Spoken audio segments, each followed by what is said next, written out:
I'm not sure how commonly known this is. The original Winnie the Pooh, not too long ago, entered the public domain. So yes, I can read this whole thing in a video. In fact, I've looked all around this book and I can't find any, copyright symbol or trademark thing so I can show everything in here. This isn't a very long book. It's only roughly 110 pages, give or take. But that is a lot longer than the original Little Mermaid, and that video was over an hour long. And since nothing is copywritten, I can show you the illustrations too. There's not really that many illustrations, I don't think, but I'll show you all the ones that there are. Edward Bear coming downstairs now, bump, bump, bump, on the back of his head behind Christopher Robin. It is, as far as he knows, the only way of coming downstairs, but sometimes he feels that there is really another way, if only he could stop bumping for a moment and think of it. And then he feels that perhaps there isn't. Anyhow, here he is at the bottom and ready to be introduced to you. Winnie the Pooh. When I first heard his name, I said just as you're going to say, but I thought he was a boy. So did I, said Christopher Robin. Then you can't call him Winnie. I don't. But you said he's Winnie the Pooh. Don't you know what there means? He's saying Winnie the Pooh, but it's spelled T-H-E-R. Ah yes, no, I do, I said quickly, and I hope you do too, because it is all the explanation you're going to get. I guess we don't deserve to know what T-H-E-R there means. That exchange was the only time it says Winnie the Pooh instead of Winnie the Pooh. Sometimes Winnie the Pooh likes a game of some sort when he comes downstairs, and sometimes he likes to sit quietly in front of the fire and listen to a story. This evening... ... What about a story? Said Christopher Robin. What about a story? I said. Could you very sweetly tell Winnie the Pooh one? I suppose I could, I said. What sort of stories does he like? About himself, because he's that sort of bear. Oh, I see. So could you very sweetly? I'll try, I said. So I tried. Once upon a time, a very long time ago now, about last Friday, Winnie the Pooh... That's cute how last Friday is considered a very long time ago because of child logic. Once upon a time, a very long time ago now, about last Friday, Winnie the Pooh lived in a forest all by himself under the name of Sanders. So he has 3 names at this point: Edward, Bear, Winnie the Pooh, and Sanders. What does under the name mean? Asked Christopher Robin. It means he had the name over the door in gold letters and lived under it. I guess they're just determined to make the naming system as confusing as possible. Winnie the Pooh wasn't quite sure, said Christopher Robin. Now I am, said a growly voice. Wait, does Winnie the Pooh have a growly voice? Okay, I'm not making this up. Winnie the Pooh has a growly voice, apparently. If I am to assume that that is in fact Winnie the Pooh talking, it says now I am said a growly voice, when I'm pretty sure therefore it was supposed to be Winnie the Pooh, so... Okay, growly voice has been assigned to Winnie the Pooh. Then I will go on, said I. One day when he was out walking, he came to an open place in the middle of the forest, and in the middle of this place was a large oak tree, and from the top of the tree there was a loud buzzing noise. Winnie the Pooh sat down at the foot of the tree, put his head between his paws, and began to think. First of all, he said to himself, that buzzing noise means something. You don't get buzzing noises like that, just buzzing and buzzing, without its meaning something. If there's a buzzing noise, somebody's making a buzzing noise. And the only reason for making a buzzing noise that I know of is because you're a bee. Then he thought another long time and said, and the only reason for being a bee that I know of is making honey. And then he got up and said, and the only reason for making honey is so I can eat it. So he began to climb the tree. He climbed and he climbed and he climbed, and as he climbed he sang a little song to himself. Oh no! What have I done to myself? And as he climbed, he sang a little song to himself. It went like this. It is funny how a bear likes honey. Buzz, buzz, buzz. I wonder why he does. Then he climbed a little further, and a little further, and then just a little further. By that time he had thought of another song. It's a very funny thought that, if bears were bees, they'd build their nests at the bottom of trees. And that being so, if the bees were bears, we shouldn't have to climb up all these stairs. Stairs on a tree? I think it was very nice of those bees to build stairs into their trees. He was getting rather tired by this time, so that was why he sang a complaining song. He was nearly there now, and if he just stood on that branch, crack.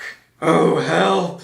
said Pooh as he dropped 10 feet on the branch below him. "If only I hadn't," he said as he bounced 20 feet onto the next branch. "You see, what I meant to do," he explained as he turned head over heels and crashed onto another branch 30 feet below. "What I meant to do, of course, it was rather," he admitted as he slithered very quickly through the next 6 branches. "It all comes, I suppose," he decided as he said goodbye to the last branch, spun around 3 times, and flew gracefully into a gorse bush. I'm not sure how you pronounce that. Gorse bush? "It all comes of liking honey so much. Oh, help!" He crawled out of the gorse bush, brushed the prickles from his nose, and began to think again. And the first person he thought of was Christopher Robin. "Was that me?" said Christopher Robin in an odd voice, hardly daring to believe it. "It was you." Christopher Robin said nothing, but his eyes got larger and larger, and his face got pinker and pinker. So Winnie the Pooh went round to his friend Christopher Robin, who lived behind a green door in another part of the forest. "Good morning, Christopher Robin," he said. "Good morning, Winnie the Pooh," said you. "I wonder if you've got such a thing as a balloon about you."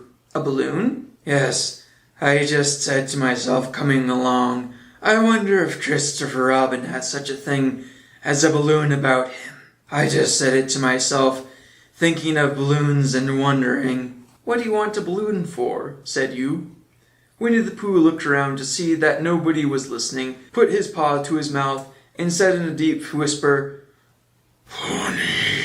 "But you don't get honey from balloons." "I do," said Pooh. "Well, it just happened that you had been to a party the day before at the house of your friend Piglet, and you had balloons at the party. You had had a big green balloon, and one of Rabbit's relations had had a big blue one, and had left it behind, being really too young to go to a party at all. But even babies can go to parties. And so you had brought the green one and the blue one home with you. Which one would you like?" you asked Pooh. He put his head behind his paws and thought very carefully. "It's like this. When you go after honey with a balloon, the great thing is to not let the bees know you're coming. Now, if you have a green balloon, they might think you were only part of the tree and not notice you, and if you have a blue balloon, they might think you were only part of the sky and not notice you. And the question is, which is most likely?" "Wouldn't they notice you under the balloon?" you ask. "They may or may not," said Winnie the Pooh. "You never can tell with bees." He thought for a moment and said, "I shall try to look like a small black cloud. That will deceive them." I hope this isn't terribly disappointing to have Winnie the Pooh sounding like this. If you were expecting something more adorable, then you had better have the blue balloon, you said, and so it was decided. Well, you both went out with the blue balloon, and you took your gun with you. You took your gun with you?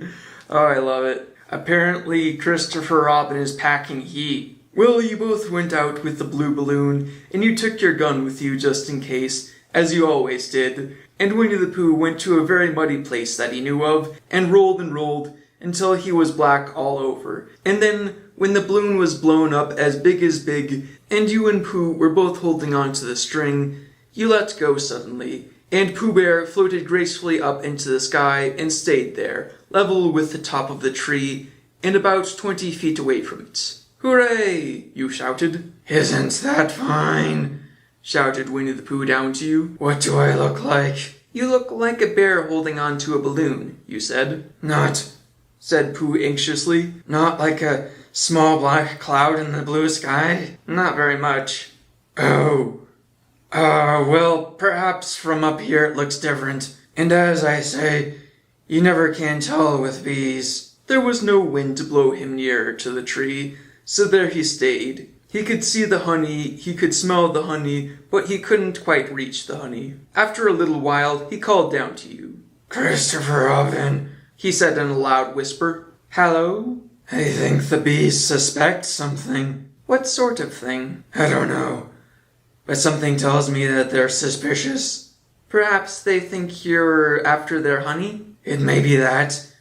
You never can tell with bees. There was another little silence, and then he called down to you again. Christopher Robin? Yes? Have you an umbrella in your house? I think so. I wish you would bring it out here and walk up and down with it and look up at me every now and then and say, "Tut tut, it looks like rain." I think if you did that, it would help with the deception which we are practicing on these bees. Well, you laughed to yourself. Silly old bear. But you didn't say it out loud because you were so fond of him. And you went home for your umbrella. Oh, there you are, called down Winnie the Pooh as soon as he got back to the tree. I was beginning to get anxious. I have discovered that the bees are now definitely suspicious. Shall I put my umbrella up? You said. Yes, but wait a moment. We must be practical. The important bee to deceive is the queen bee. Can you see which is the queen bee from down there? No. A pity. Well now, if you walk up and down with your umbrella saying, "Tut tut, it looks like rain," I shall do what I can by singing a little cloud song, such as a cloud might sing. Go. So while you walked up and down and wondered if it would rain, Winnie the Pooh sang his song. How sweet to be a cloud, floating in the blue. Every little cloud always sings aloud. How sweet to be a cloud, floating in the blue. It makes him very proud to be a little cloud. The bees were still buzzing as suspiciously as ever. Some of them, indeed, left their nests and flew all round the cloud as it began the second verse of this song. And one bee sat down on the nose of the cloud for a moment, and then it got up again. Christopher, ow, Robin, called down the cloud. Yes? I have just been thinking, and I have come to a very important decision. These are the wrong sort of bees. They are? Quite the wrong sort. So I shall think they would make the wrong sort of honey, shouldn't you? Would they? Yes. So I think I shall come down. How? You ask. Winnie the Pooh hadn't thought about this. If he let go of the string, he would fall bump, and he didn't like the idea of that. So he thought for a long time, and then he said, Christopher Robin, you must shoot the balloon with your gun. Have you got your gun? Of course I have, you said. But if I do that, it will spoil the balloon, you said. But if you don't, said Pooh, I shall have to let go, and that will spoil me. I think he's spoiled either way. When he put it like this, you saw how it was, and you aimed very carefully at the balloon and fired. Ow, said Pooh. Did I miss? You asked. You didn't exactly miss, said Pooh, but you missed the balloon. Oh, I'm sorry, you said. And you fired again. It is now canon that Christopher Robin shot Winnie the Pooh. I'm so sorry, you said, and you fired again, and this time you hit the balloon. And the air came slowly out. Slowly? Okay. And the air came slowly out, and Winnie the Pooh floated down to the ground. But his arms were so stiff from holding on to the string of the balloon all the time that they stayed up straight to the air for more than a week. For more than a week. And whenever a fly came and settled on his nose, he had to blow it off. And I think, but I am not sure, that is why he was called Winnie the Pooh. Is that the end of the story? Asked Christopher Robin. That's the end of that one. There are others. About Pooh and me? And Piglet and Rabbit and all of you. Don't you remember? I do remember, and then when I try to remember, I forget. That day when Pooh and Piglet tried to catch the heffalump, they didn't catch it, did they? No, Pooh couldn't, because he hasn't any brain. Did I catch it? Well, that comes into the story. Christopher Robin nodded. I do remember, he said. Only Pooh doesn't very well, so that's why he likes having it told to him again. Because then it's a real story, and not just a remembering. That's just how I feel, I said. Christopher Robin gave a deep sigh, picked his bear up by the leg, and walked off to the door, trailing Pooh behind him. At the door, he turned and said, "Coming to see me have a bath?" "I hope not." "I might," I said. It didn't hurt him when I shot him, did it?" "Not a bit." "Well, then why did he say ow?" He nodded and went out, and in the moment I heard Winnie the Pooh bump, bump, bump, going up the stairs behind him. Before I read chapter 2, there's 2 things I forgot to mention. The name of the author, A.A.Milne, I think is how you pronounce that. And I forgot to do the chapter titles as I go. The first chapter was Some Bees and the Stories Begin. And the chapter I'm about to read is Getting into a Tight Place. Edward Bear, known to his friends as Winnie the Pooh, or Pooh for short, was walking through the forest one day, humming proudly to himself. He had made up a little hum that very morning, as he was doing his stoutness exercises in front of the glass. You know, I'm going to destroy my entire neck if I try to do the growling voice for this entire thing, so I'm adding it to the canon that Pooh sometimes speaks in a growling voice, but he usually doesn't. Tra-la-la, tra-la-la, as he stretched up as high as he could go, and then, after breakfast, he had said it over and over to himself until he had learned it by heart. And now he was humming it right through properly. Well, he was humming this hum to himself and walking along gaily, wondering what everyone else was doing, and what it felt like being someone else, when suddenly he came to a sandy bank, and in the bank was a large hole. "Aha!"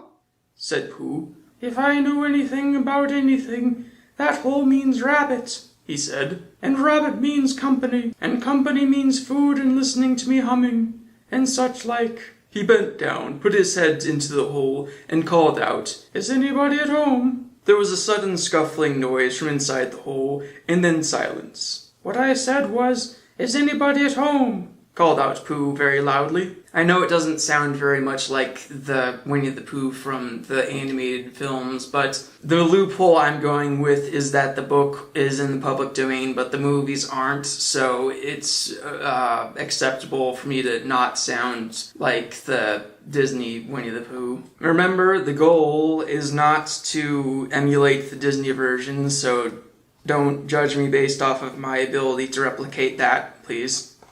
"No," said a voice, and then added, "You needn't shout so loud, as you do quite well the first time." "Rather," said Pooh. "Isn't there anyone here at all?" "Nobody." Winnie the Pooh took his head out of the hole, and thought for a while, and he thought to himself, "There must be someone there, because somebody must have said nobody." So he put his head back in the hole and said, "Hello, Rabbit, isn't that you?" "No," said Rabbit in a different sort of voice different sort of voice this time. "No," said Rabbit in a different sort of voice this time. "But isn't that Rabbit's voice?" "I don't think so," said Rabbit. "It isn't meant to be." "Oh," said Pooh. He took his head out of the hole and had another think. And then he put it back and said, "Well, could you very kindly tell me where Rabbit is?" "He has gone to his friend Pooh Bear, who is a great friend of his." "But this is me," said Bear, very much surprised. "But sort of me." Somebody's saying Pooh Bear right here, but it doesn't have dialogue tags, but it's between a sentence that's definitely from Pooh and a sentence that's definitely from Rabbit, so I don't know who's saying Pooh Bear, but anyway. "Are you sure?" said Rabbit, still more surprised. Quite sure," said Pooh. "Oh, well, then come in." I think he's not pretending to be not Rabbit anymore, so I'm dropping the different voice. So Pooh pushed and pushed and pushed his way through the hole, and at last he got in. "You were quite right," said Rabbit, looking at him all over. "It is you. Glad to see you." "Who did you think it was?" "Well, I wasn't sure. You know how it is in the forest. One can't have anybody coming into one's house. One has to be careful. What about a mouthful or something?" Pooh always liked a little something at 11 o'clock in the morning, and he was very glad to see Rabbit getting out the plates and mugs. And when Rabbit said, "Honey or condensed milk with your bread," and the narrator translated, "honey or condensed milk with your bread," he was so excited that he said, both. And then, as to not seem greedy, he added, but don't bother about the bread, please.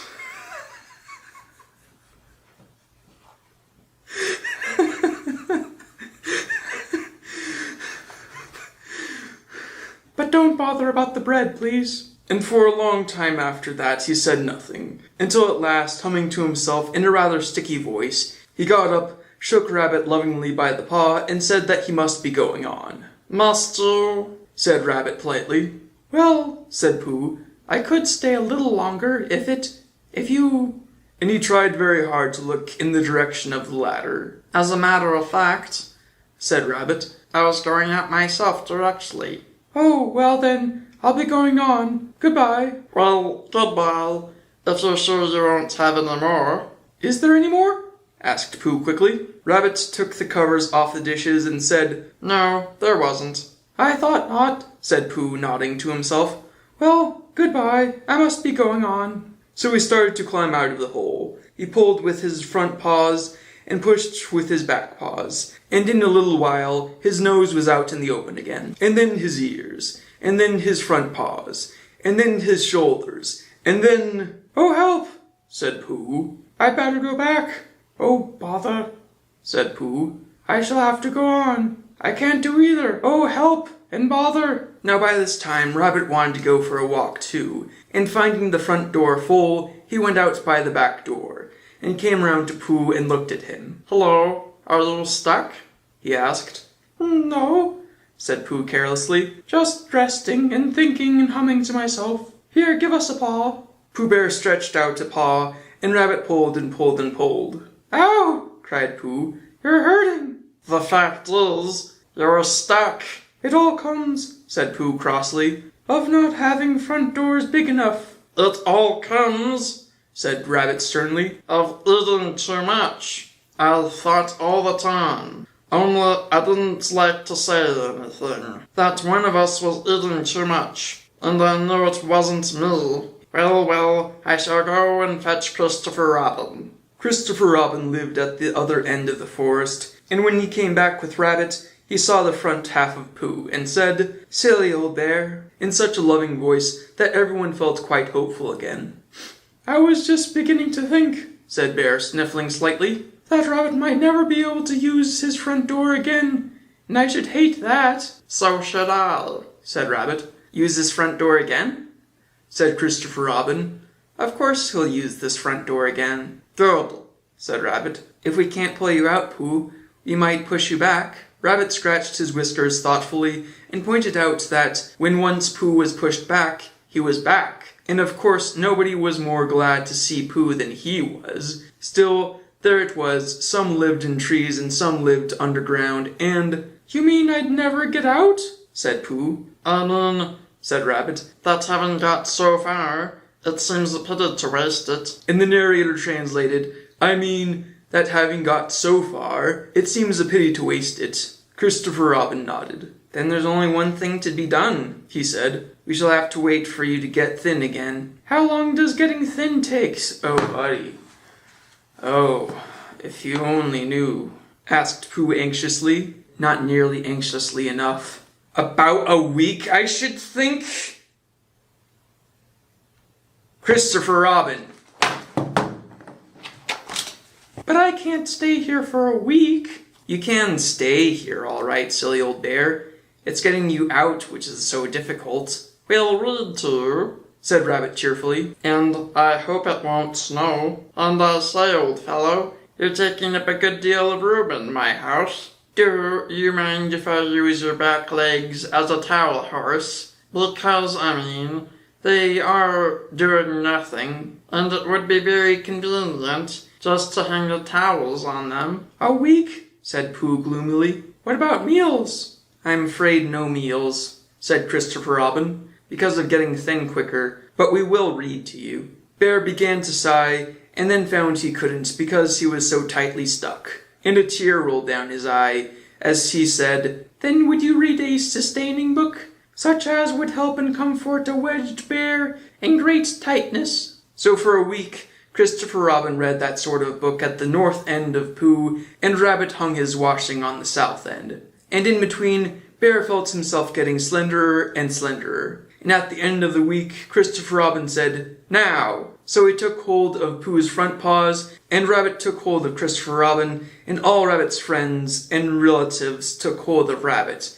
and they all pulled together. And for a long time, Pooh only said, "Ow!" and "Ow!" And then, all of a sudden, he said, "Pop!" just as if a cork were coming out of a bottle. And Christopher Robin and Rabbit and all Rabbit's friends and relations went head over heels backwards, and on the top of them came Winnie the Pooh, free. So with a nod of thanks to his friends, he went on with his walking through the forest, humming proudly to himself. But Christopher Robin looked after him lovingly and said to himself, "Silly old bear." Chapter 3. Nearly Catching a Woozle. The piglet lived in a very grand house in the middle of a beech tree, and the beech tree was in the middle of the forest, and the piglet lived in the middle of the house. Next to the house was a piece of broken board which had Trespassers W on it. When Christopher Robin asked the piglet what it meant, he said it was his grandfather's name, and had been in the family for a long time. Christopher Robin said that you couldn't be called Trespassers W,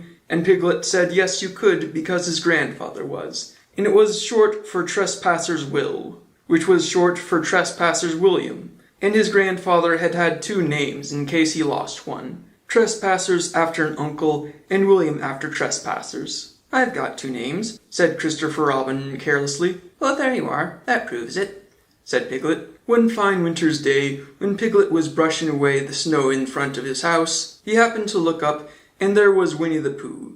Pooh was walking round and round in a circle, thinking of something else, and when Piglet called to him, he just went on walking. "Hello," said Piglet. "What are you doing?" "Hunting," said Pooh. "Hunting what?" "Tracking something," said Winnie the Pooh very mysteriously. "Tracking what?" said Piglet, coming closer. "That's just what I asked myself. I asked myself, what? What do you think you'll answer?" "I shall have to wait until I catch up with it," said Winnie the Pooh. "Now look there." He pointed to the ground in front of him. "What do you see there?" "Tracks," said Piglet. "Paw marks." He gave a little squeak of excitement. "Oh, Pooh, do you think it's a woozle?" "It may be," said Pooh. "Sometimes it is, and sometimes it isn't. You never can tell with paw marks." With these few words he went on tracking, and Piglet, after watching him for a minute or two, went after him. Winnie the Pooh had come to a sudden stop, and was bending over the tracks in a puzzled sort of way. "What's the matter?" asked Piglet.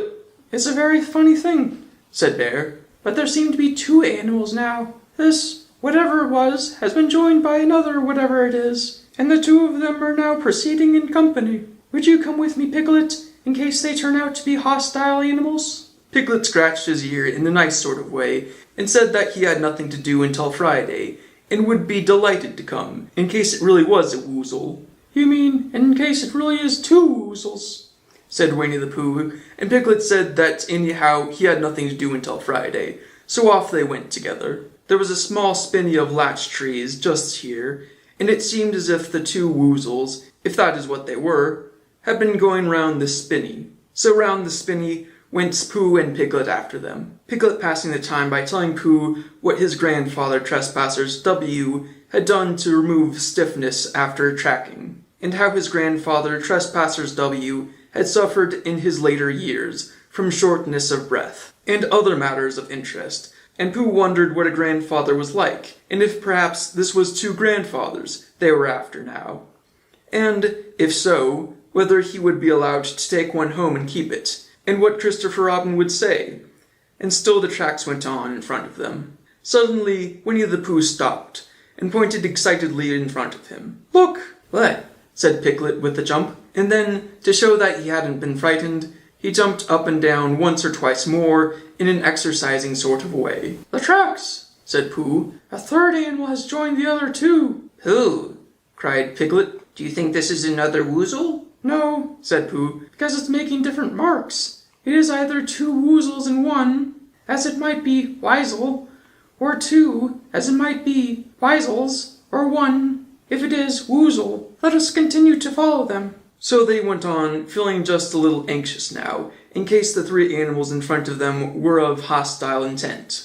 And Piglet wished very much that his grandfather T.W. were there instead of elsewhere, and Pooh thought how nice it would be if they met Christopher Robin suddenly, but quite accidentally, and only because he liked Christopher Robin so much. And then, all of a sudden, Winnie the Pooh stopped again, and licked the tip of his nose in a cooling manner, for he was feeling more hot and anxious than ever in his life before. There were 4 animals in front of them. Do you see, Piglet? Look at their tracks. 3, as it were, woozles, and 1, as it is, Weasel, another woozle, has joined them. And so it seemed to be. There were the tracks crossing each other here, getting muddied up with each other there, but quite plainly every now and then the tracks of 4 sets of paws. I think, said Piglet when he had licked the tip of his nose too, and found that it brought very little comfort, I think that I have just remembered something. I have just remembered something I forgot to do yesterday and shan't be able to do tomorrow.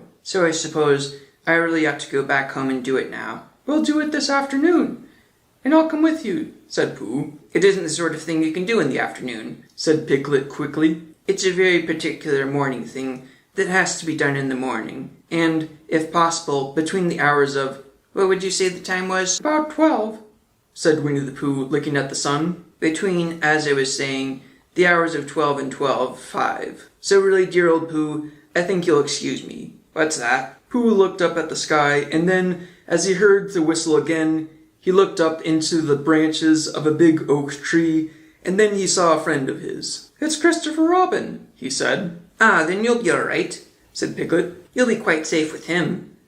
Goodbye. And he trotted off home as quickly as he could, very glad to be out of all danger again. Christopher Robin came slowly down his tree. Silly old bear, he said. What were you doing? First you went round the spinny tree twice by yourself, and then Piglet ran after you, and you went round again together, and then you were just going round a 4th time. Wait a moment, said Winnie the Pooh, holding up his paw. He sat down and thought, in the most thoughtful way he could think. Then he fitted his paw into one of the tracks, and then he scratched his nose twice, and stood up. Yes, said Winnie the Pooh. Now I see, said Winnie the Pooh. I have been foolish and deluded, he said. And I am a bear of no brain at all. You're the best bear in all the world, said Christopher Robin soothingly. Am I? said Pooh hopefully, and then he brightened up suddenly. Anyhow, he said, it is nearly luncheon time. So he went home for it. Chapter 4, Tales. The old grey donkey Eeyore stood by himself in a thistly corner of the forest, his front feet well apart, his head on one side, and thought about things. Sometimes he thought sadly to himself, why? And sometimes he thought, wherefore? And sometimes he thought, inasmuch as which? And sometimes he didn't quite know what he was thinking about. So when Winnie the Pooh came stumbling along, Eeyore was glad to be able to stop thinking for a little, in order to say, how do you do, in a gloomy manner to him. Alright, here's the thing. The growly voice causes pain and suffering, but it sounds so much better than the other Winnie the Pooh voice I've been doing, so I'm just going to start with the growly voice and reserve the right to stop and go back to the other voice whenever I choose. And how are you? said Winnie the Pooh. Eeyore shook his head from side to side. Not very how. I don't seem to have felt very how for a long time. Dear, dear, said Pooh. I'm sorry about that. Let's have a look at you. So Eeyore stood there, gazing sadly at the ground, and Winnie the Pooh walked all around him once. Why, what's happened to your tail? He said in surprise. What has happened to it? Said Eeyore. It isn't there. Are you sure? Well, either a tail is there or isn't there. You can't make a mistake about it, and yours isn't there. Then what is? Nothing. Let's have a look, said Eeyore, and he turned round to the place where his tail had been a little while ago, and then, finding that he couldn't catch it up, he turned round the other way until he came back to where he was at first. And then he put his head down and looked between his front legs, and at last he said, with a long, sad sigh, I believe you're right. Of course I'm right, said Pooh. That accounts for a good deal, said Eeyore gloomily. It explains everything. No wonder. You must have left it somewhere, said Winnie the Pooh. Somebody must have taken it, said Eeyore. How like them, he added after a long silence. Pooh felt that he ought to say something helpful about it, but didn't quite know what, so he decided to do something helpful instead. Eeyore, he said solemnly, I, Winnie the Pooh, will find your tail for you. Thank you, Pooh, answered Eeyore.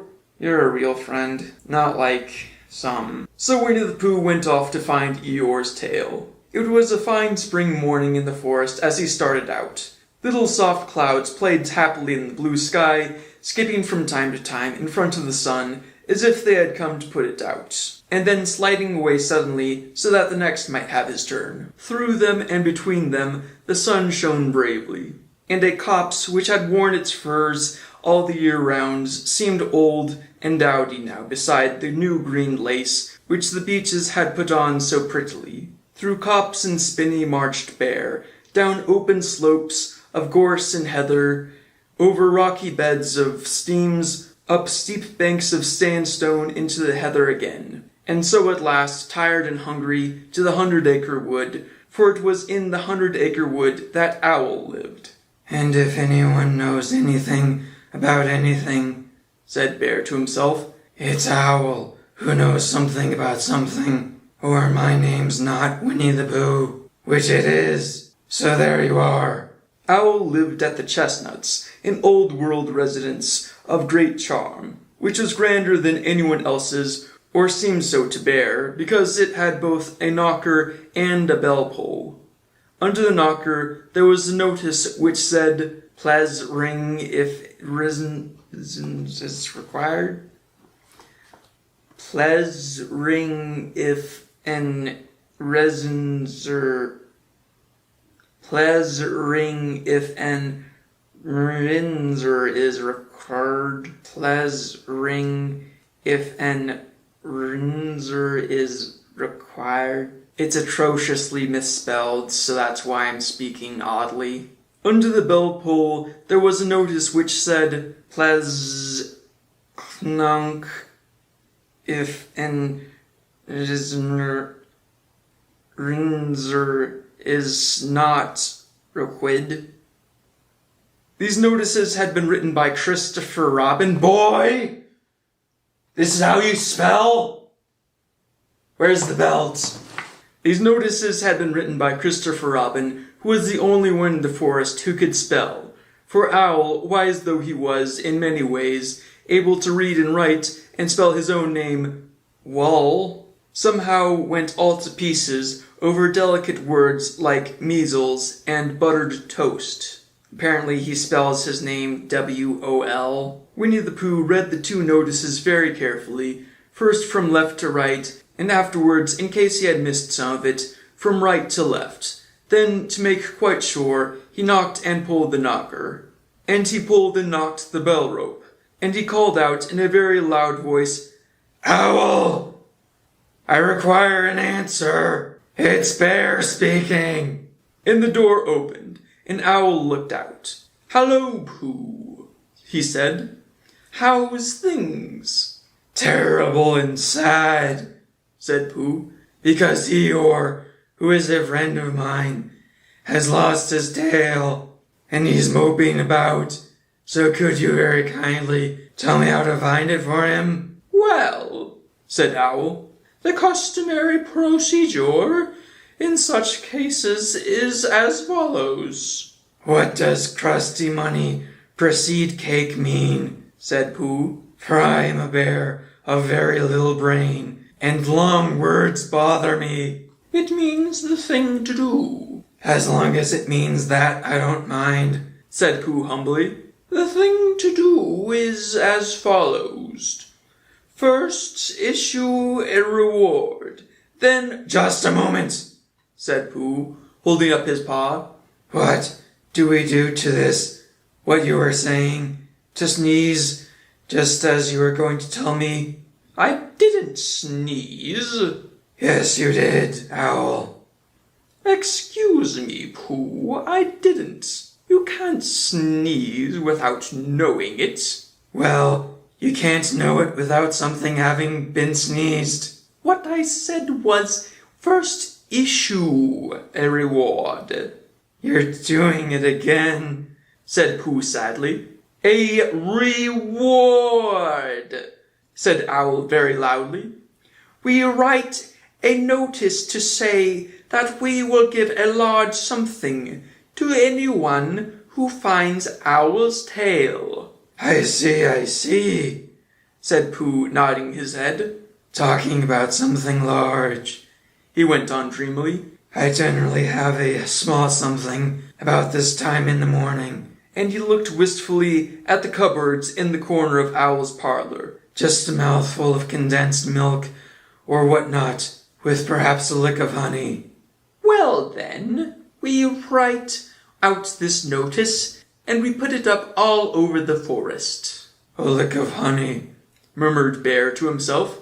Or not, as the case may be. And he gave a deep sigh, and tried very hard to listen to what Owl was saying. But Owl went on, using longer and longer words, until at last he came back to where he started, and explained that the person to write out this notice was Christopher Robin. You better do it right this time, boy. Don't make me get out the belt.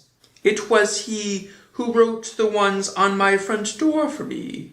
Did you see them, Pooh? For a time now, Pooh had been saying yes and no in turn, with his eyes shut, to all that Owl was saying, and having said yes last time, he said no, not at all. Now, without really knowing what Owl was talking about. Didn't you see them? Said Owl, a little surprised. Come and look at them now. So they went outside, and Pooh looked at the knocker and the notice below it, and he looked at the bell rope and the notice below it. And the more he looked at the bell rope, the more he felt that he had seen something like it somewhere else sometime before. Handsome bell rope, isn't it? Said Owl. Pooh nodded. It reminds me of something, he said, but I can't think what. Where did you get it? I just came across it in the forest. It was hanging over a bush, and I thought at first somebody lived there. So I rang it, and nothing happened. And then I rang it again, and it came off in my hand, and as nobody seemed to want it, I took it home and— Owl, Pooh said solemnly, you made a mistake. Somebody did want it. Who? Eeyore. My dear friend Eeyore. He was fond of it. Fond of it? Attached to it, said Winnie the Pooh sadly. So with these words he unhooked it and carried it back to Eeyore, and when Christopher Robin had nailed it on its right place again, Eeyore frisked about the forest, waving his tail so happily that Winnie the Pooh came over all funny and had to hurry home for a little snack of something to sustain him. And wiping his mouth half an hour afterwards, he sang to himself proudly. Who found the tail? I, said Pooh, at 1:45. Only it was 11:45, really. I found the tail. Chapter 5, Heffalump. I wasn't sure if Heffalumps and Woozles would be in this book. I thought they might have been made up for the animated movie, because maybe they wanted another Pink Elephants on Parade type of segment, but apparently they are in fact in the book. Speaking of which, you might have been wondering, if Winnie the Pooh is in the public domain, why are there not 65 million different Winnie the Pooh movies and TV shows made by other studios now? It might be because you don't want to do Winnie the Pooh without Tigger, and Tigger is not yet public domain because the characters in Winnie the Pooh are public domain because the first book in the series is in the public domain. But Tigger was not introduced until the second book, and that book is going to be public domain next year. It is not public domain right now, so that means Tigger is not public domain yet. He's going to be public domain next year, but not yet. I think studios know that if they were to make a Winnie the Pooh movie or TV show, then Tigger would be expected, and it would be very disappointing if he wasn't in it, so So when the second book becomes public domain, that might be when thousands of movie studios and authors and showrunners make their own versions of Winnie the Pooh. Insert one day when Christopher Robin and Winnie the Pooh and Piglet were all talking together. Christopher Robin finished the mouthful he was eating and said carelessly, "I saw a heffalump today, Piglet." "What was it doing?" asked Piglet. "Just jumping along," said Christopher Robin. "I don't think he saw me." "I saw one once," said Piglet. "At least, I think I did," he said. I think in the editing process I might cut some of these he saids because they happen really often with no apparent reason. "Only perhaps it wasn't." "So did I," said Pooh, wondering what a heffalump was like. "You don't often see them," said Christopher Robin carelessly. "Not now," said Piglet. "Not at this time of year," said Pooh. Then they all talked about something else until it was time for Pooh and Piglet to go home together. At first, as they stumbled along the path which edged the 100-acre wood, they didn't say much to each other, but when they came to the stream and had helped each other across the stepping stones and were able to walk side by side again over the heather, they began to talk in a friendly way about this and that, and Piglet said, "If you see what I mean, Pooh." And Pooh said, "It's just what I think myself, Piglet." And Piglet said, "But on the other hand, Pooh, you must remember." And Pooh said, "Quite true, Piglet, although I had forgotten it for the moment." And then, just as they came to the 6-pine tree, Pooh looked around to see that nobody else was listening, and said in a very solemn voice, "Piglet, I just decided something." "What have you decided, Pooh?" "I have decided to catch a heffalump." Because he had such luck with catching a woozle. Pooh nodded his head several times as he said this, and waited for Piglet to say, "How?" or "Pooh, you couldn't," or something helpful of that sort. But Piglet said nothing. The fact was, Piglet was wishing that he had thought about it first, because he was so brave about catching the woozle. "I shall do it," said Pooh, after waiting a little longer. "by means of a trap, and it must be a cunning trap. So you will have to help me, Piglet." "Pooh," said Piglet, feeling quite happy again now. "I will." And then he said, "How shall we do it?" And Pooh said, "That's just it. How?" And then they sat down together to think it out. Pooh's first idea was that they should dig a very deep pit, and then the heffalump would come along and fall into the pit, and... "Why?" said Piglet. "Why what?" said Pooh. "Why would he fall in?" Pooh rubbed his nose with his paw, and said that the heffalump might be walking along, humming a little song, and looking up at the sky, wondering if it would rain, and so he wouldn't see the very deep pit until he was halfway down, when it would be too late. Piglet said that this was a very good trap, but supposing it were raining already. Pooh rubbed his nose again, and said that he hadn't thought of that. And then he brightened up and said that if it were raining already, the heffalump would be looking at the sky wondering if it would clear up. And so So Pooh is counting on the heffalump looking straight up into the sky with the raindrops falling directly into its eyeballs, wondering if the rain will clear up. I love how every single chapter is a intentional idiot plot. And so he wouldn't see the very deep pit until he was halfway down, when it would be too late. Piglet said that, now that this point had been explained, he thought it was a cunning trap. Pooh was very proud when he heard this, and he felt that the heffalump was as good as caught already. But there was just one other thing which had to be thought about, and it was this.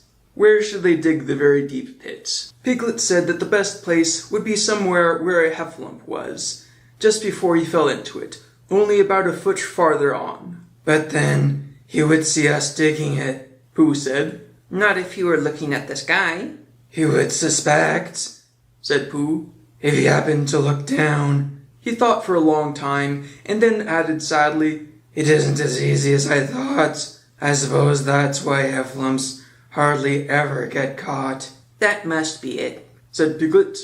They sighed and got up, and when they had taken a few gorse prickles out of themselves, they sat down again. And all the time Pooh was saying to himself, "If only I could think of something." For he felt sure that a very clever brain could catch a heffalump if only he knew the right way to go about it. Suppose, he said to Piglet. you want to catch me. How would you do it? Well, I should do it like this. I should make a trap, and I should put a jar of honey in the trap, and you would smell it, and you would go in after it, and I would go in after it, said Pooh excitedly. only very carefully as to not hurt myself.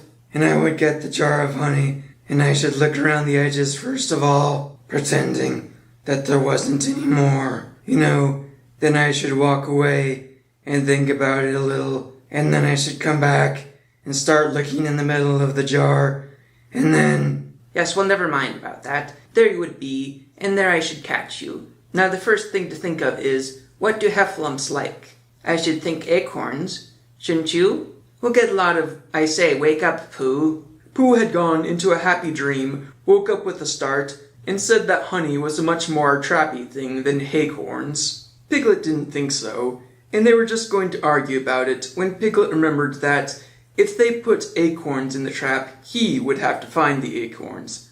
But if they put honey, then Pooh would have to give up some of his own honey. So he said, All right, honey then. just as Pooh remembered it too, and was going to say, All right, acorns. Honey. said Piglet to himself in a thoughtful way, as if it were now settled. I'll dig the pit while you go and get the honey. Very well, said Pooh, and he stumped off. As soon as he got home, he went to the larder. Larder? Larder is the word of the day. Larder, a room or large cupboards for storing food, okay? As soon as he got home, he went to the larder, and he stood on a chair and took down a very large jar of honey from the top shelf. It had honey written on it, but just to make sure, he took off the paper cover and looked at it, and it looked just like honey. But you never can tell, said Pooh. I remember my uncle saying once that he had seen cheese just this color. So he put his tongue in and took a large lick. Yes, he said. It is. No doubt about that. And honey, I should say, right down in the bottom of the jar. Unless, of course, somebody put cheese in at the bottom just for a joke. Perhaps I better go a little further, just in case heffalumps don't like cheese. Same as me. And he gave a deep sigh. I was right. It is honey, right the way down. Having made certain of this, he took the jar back to Piglet, and Piglet looked up from the bottom of his very deep pit and said, Got it? And Pooh said, Yes, but it isn't quite a full jar. And he threw it down to Piglet, and Piglet said, No, it isn't. Is that all you've got left? And Pooh said, Yes, because it was. So Piglet put the jar at the bottom of the pit and climbed out, and they went off home together. And as I said, I reserve the right to switch back to the other Pooh voice if I need to for whatever reason. I'm starting to get lightheaded from doing the growly voice. Well, good night, Pooh, said Piglet when they had got to Pooh's house. And you meet at 6 o'clock tomorrow morning by the pine tree and see how many heffalumps we've got in our trap. 6 o'clock, Piglet. And have you got any string? No. Why do you want string? To lead them home with. Oh, I think heffalumps come if you whistle. Some do and some don't. You never can tell with heffalumps. Well, good night. Good night. And off Piglet trotted to his house, Trespassers W., while Pooh made his preparations for bed. Some hours later, just as the night was beginning to steal away, Pooh woke up suddenly with a sinking feeling. He had had that sinking feeling before, and he knew what it meant. He was hungry. So he went to the larder, and he stood on a chair, and reached up to the top shelf and found nothing. That's funny, he thought. I know I had a jar of honey there, a full jar, full of honey right up to the top, and it had honey written on it, so that I should know it was honey. That's very funny. And then he began to wander up and down, wondering where it was, and murmuring a murmur to himself, like this. It's very, very funny, 'cause I know I had some honey, 'cause it had a label on saying honey. A voluptuous full of pots too, and I don't know where it's got to. No, I don't know where it's gone. Well, it's funny." He had murmured this to himself 3 times in a singing sort of way, when suddenly he remembered. He had put it in the cunning trap to catch the heffalump. "Bother," said Pooh. "it all comes of trying to be kind to heffalumps." And he got back into bed. He's trying to trap heffalumps with a very deep pit, and he calls it too kind. I never knew Winnie the Pooh could be so cold-blooded. But he couldn't sleep. The more he tried to sleep, the more he couldn't.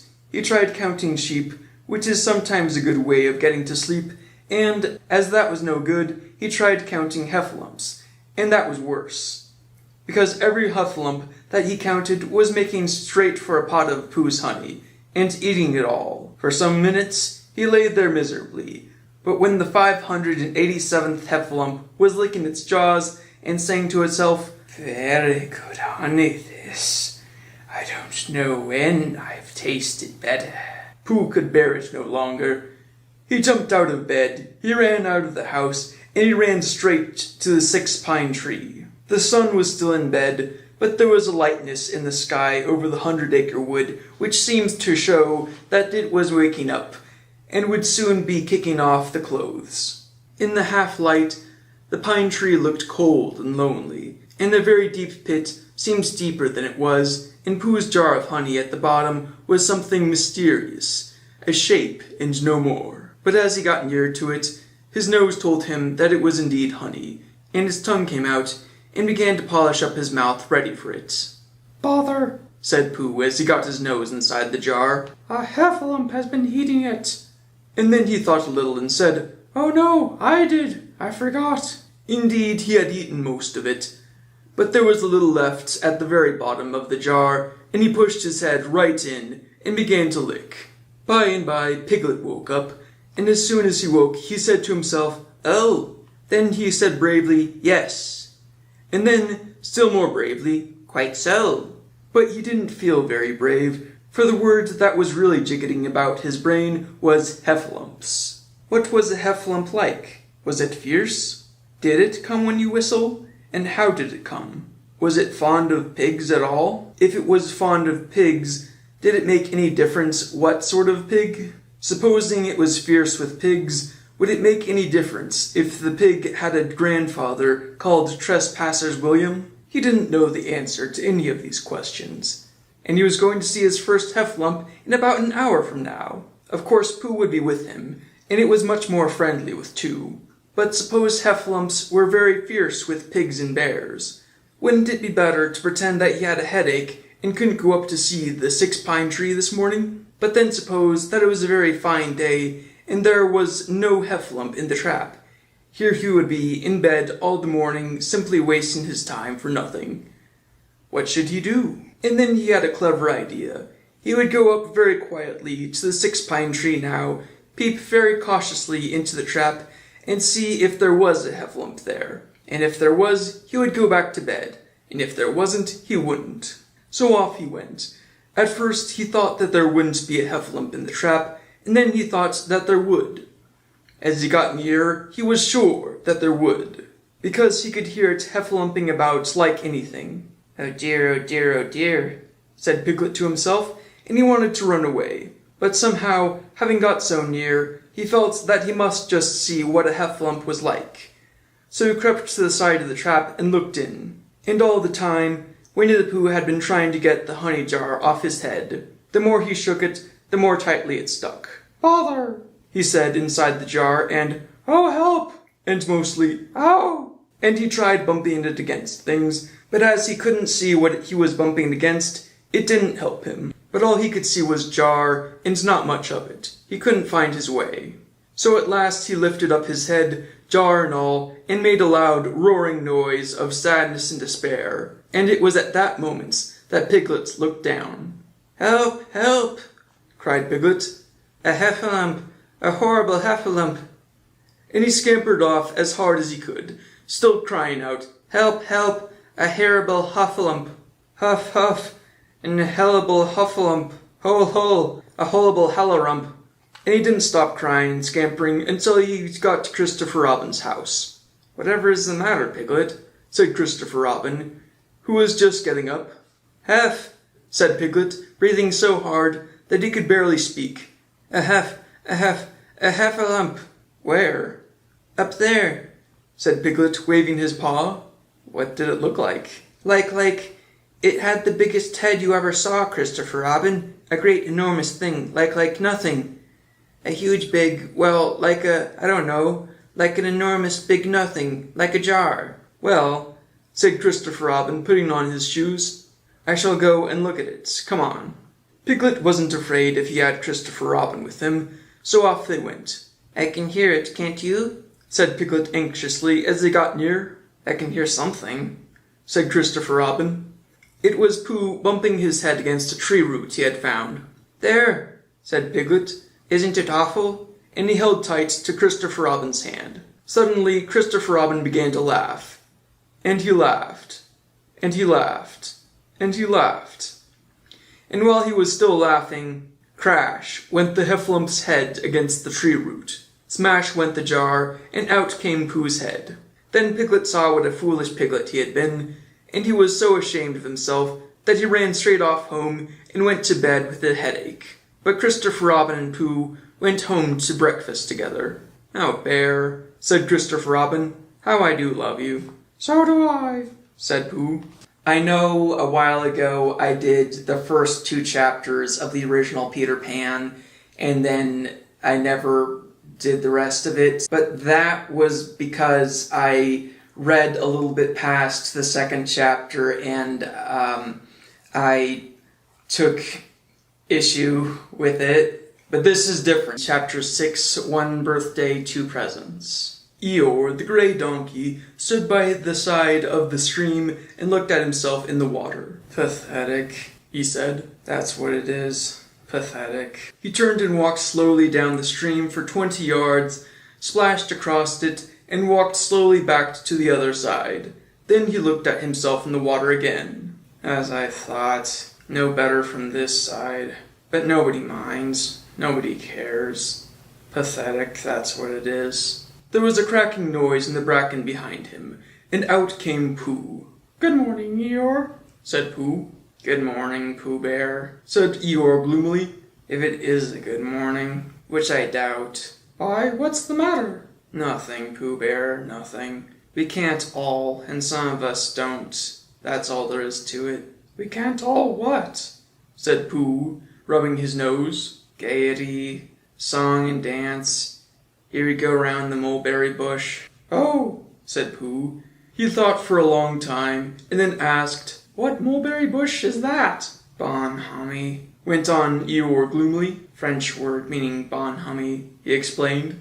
"I'm not complaining, but there it is." Pooh sat down on a large stone and tried to think this out. It sounded to him like a riddle, and he was never much good at riddles, being a bear of very little brain. So he sang Cuddleston Pie instead. "Cuddleston, Cuddleston, Cuddleston Pie. A fly can't bird, but a bird can fly.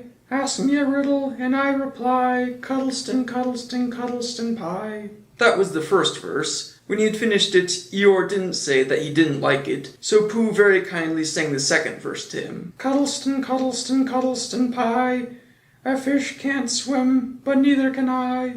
Ask me a riddle, and I reply. Cuddleston, Cuddleston, Cuddleston Pie." Eeyore still said nothing at all, so Pooh hummed the third verse quietly to himself. "Cuddleston, Cuddleston, Cuddleston Pie. Why does a chicken? I don't know why. Ask me a riddle and I reply. Cuddleston, Cuddleston, Cuddleston Pie." "That's right," said Eeyore. "Sing, umpty tiddly, umpty too. Here we go gathering nuts in May. Enjoy yourself." "I am," said Pooh. "Some can," said Eeyore. "Why, what's the matter?" "Is anything the matter?" "You seem so sad, Eeyore." "Sad? Why would I be sad? It's my birthday, the happiest day of the year." "Your birthday?" said Pooh in great surprise. "Of course it is. Can't you see? Look at all these presents I have had." He waved a foot from side to side. "Look at the birthday cake, candles and pink sugar." Pooh looked, first to the right and then to the left. "Presents?" said Pooh. "Birthday cake?" said Pooh. Where? Can't you see them? No, Said Pooh. Neither can I, Said Eeyore. Joke. He explained. Ha. Ha. Pooh scratched his head, being a little puzzled by all this. but is it really your birthday? It is. Oh, well, many happy returns of the day, Eeyore. And many happy returns to you, Pooh Bear. But it isn't my birthday. No, it's mine. But you said many happy returns. Well, why not? You don't always want to be miserable on my birthday, do you? Oh, I see, Said Pooh. It's bad enough, said Eeyore, almost breaking down. Being miserable myself. What with no presents, and no cake, and no candles, and no proper notice taken of me at all. But if anyone else is going to be miserable too... This was too much for Pooh. Stay there, He called to Eeyore as he turned and hurried back home as quickly as he could. For he felt that he must get poor Eeyore a present of some sort at once, and he could always think of a proper one afterwards. Outside, he found Piglet jumping up and down trying to reach the knocker. Hello, Piglet. Hello, Pooh. Said Piglet. What are you trying to do? I was trying to reach the knocker. I just came round. Let me do it for you, Said Pooh kindly. So he reached up and knocked at the door. I have just seen Eeyore, He began. and poor Eeyore is in a very sad condition because it's his birthday, and no one has taken any notice of it, and he's very gloomy. You know how Eeyore is. And there he is, and what a long time whoever lives here is answering this door. And he knocked again. But Pooh, Said Piglet. it's your own house. Oh, Said Pooh. so it is. Well, let's go in. So in they went. The first thing Pooh did was go to the cupboard and see if he had a small jar of honey left. And he had, so he took it down. I'm giving this to Eeyore, He explained. as a present. What are you going to give? Couldn't I give it too? Said Piglet. From both of us? No, Said Pooh. that would not be a good plan. All right then. I'll give him a balloon. I'll give him one left from my party. I'll go and get it now, shall I? That, Piglet, is a very good idea.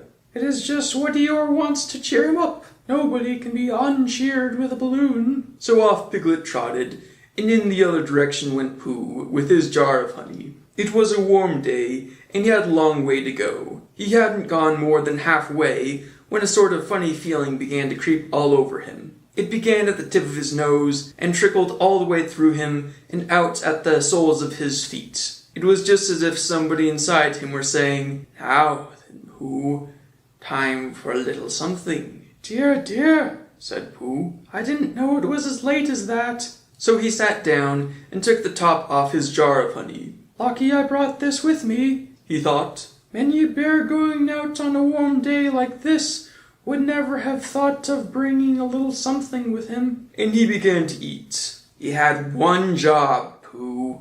One job.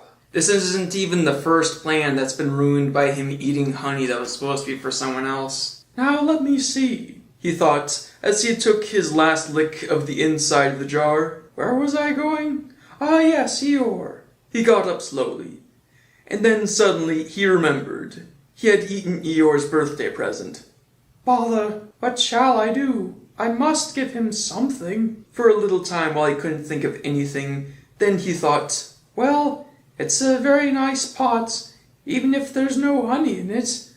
And if I washed it clean and got somebody to write a happy birthday on it, Eeyore could keep things in it, which might be useful. So as he was just passing the 100-acre wood, he went inside to call on Owl, who lived there. Good morning, Owl. He said. Good morning, Pooh, said Owl. Any happy returns of Eeyore's birthday? Said Pooh. Oh, is that what it is? What are you giving him, Owl? What are you giving him, Pooh? I'm giving him a useful pot to keep things in, and I wanted to ask you, Is that it? Said Owl, taking it out of Pooh's paws. Yes, and I want to ask you, Somebody has been keeping honey in it, you can keep anything in it. said Pooh earnestly. It's very useful like that. And I want to ask you, You ought to write a happy birthday on it. That was what I wanted to ask you, said Pooh. because my spelling is wobbly. It's good spelling, but it wobbles, and letters gets in the wrong places. Would you write a happy birthday on it for me? It's a nice pot, said Owl, looking at it all round. Couldn't I give it two from both of us? No, said Pooh. that would not be a good plan. Now I'll just wash it first, and then you can write on it. Well, he washed the pot out and dried it, while Owl licked the end of his pencil and wondered how to spell birthday. Can you read, Pooh? He asked a little anxiously. There's a notice about knocking and ringing outside my door, which Christopher Robin wrote. Could you read it? Ain't nobody could read that gibberish. Christopher Robin told me what it said, and then I could. Well, I'll tell you what this says, and then you'll be able to. So Owl wrote, and this is what he wrote.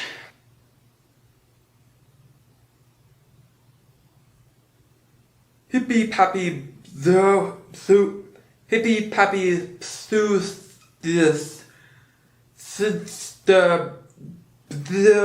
the Pooh looked on admiringly. He should have looked on loathingly, but okay. I'm just saying a happy birthday, said Owl carelessly. It's a nice long one, said Pooh, very much impressed by it. Well, actually, of course I'm saying a very happy birthday with love from Pooh. Naturally, it takes a good deal of pencil to say a long thing like that. Oh, I see, said Pooh. While all this was happening, Piglet had gone to his own house to get Eeyore's balloon. He held it very tightly against himself, so that it shouldn't blow away, and he ran as fast as he could so as to get to Eeyore before Pooh did, for he thought that he would like to be the first one to give a present, just as if he had thought of it without being told by anybody. And running along and thinking how pleased Eeyore would be, he didn't look where he was going, and suddenly he put his foot in a rabbit hole and fell down flat on his face. Bang!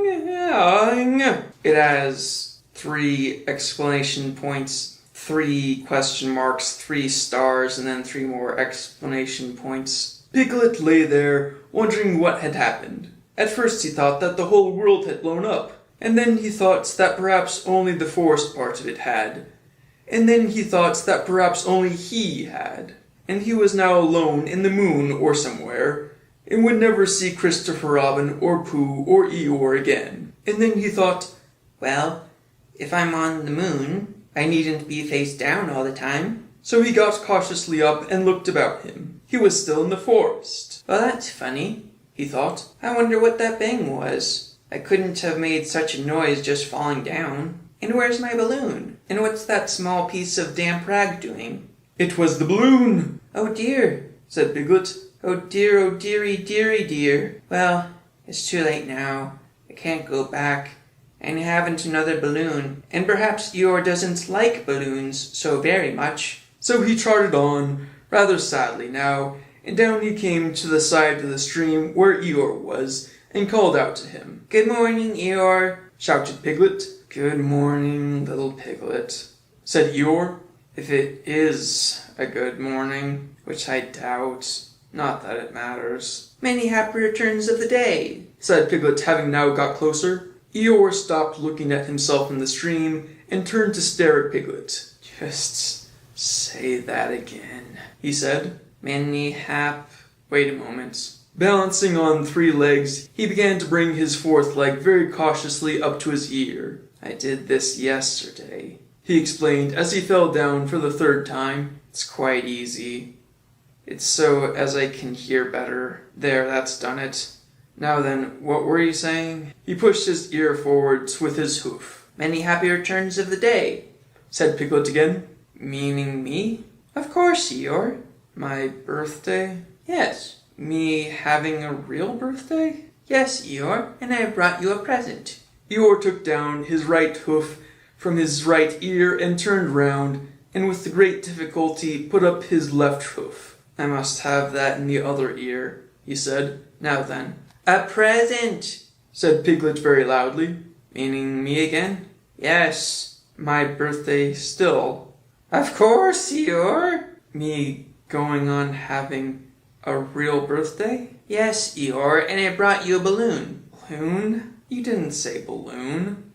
One of those big colored things you blow up? Gaiety, song and dance.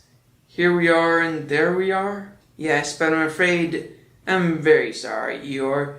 But when I was running down to bring it to you, I fell down. Dear, dear, how unlucky. You ran too fast, I expect. You didn't hurt yourself, little piglet? No, but oh, Eeyore, I burst the balloon. There was a very long silence. My balloon? Said Eeyore at last. Piglet nodded. My birthday balloon? Yes, Eeyore, said Piglet, sniffling a little. Here it is, with many happy returns of the day. And he gave Eeyore the small piece of damp rag. Is this it? Said Eeyore, a little surprised. Piglet nodded. My present? Piglet nodded again. The balloon. Yes. Thank you, Piglet, said Eeyore. You don't mind my asking, but what color was the balloon when it was a balloon? Did popping change the color? What were English balloons way back in the day like? Because first I'm hearing that the balloons let out their air slowly, and secondly I'm hearing that they change color upon being popped. Maybe it's covered with mud or something? Because it says damp rag, so if it's damp it could have mud all over it. Red. I was just wondering.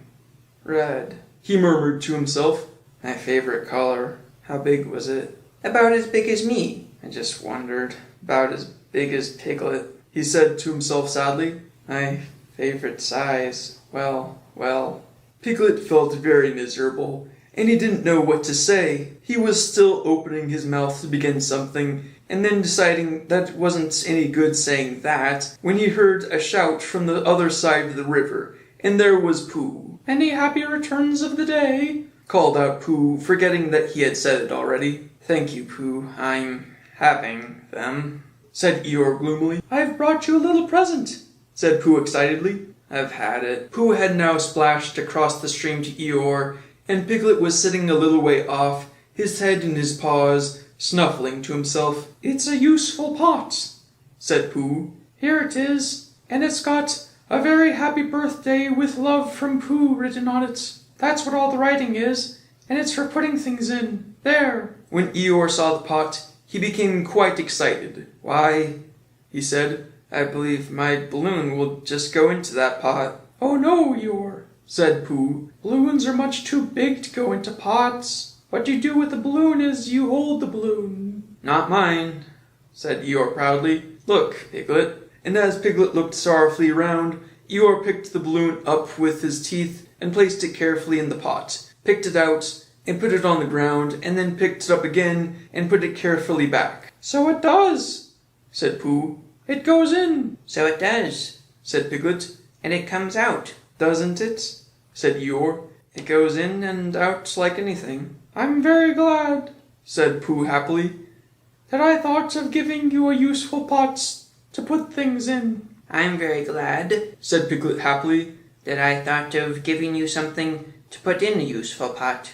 But Eeyore wasn't listening. He was taking the balloon out and putting it back in as happily as could be. And didn't I give him anything? Asked Christopher Robin sadly. Of course you did, I said. You gave him, don't you remember, a little... I gave him a box of paints to paint things with.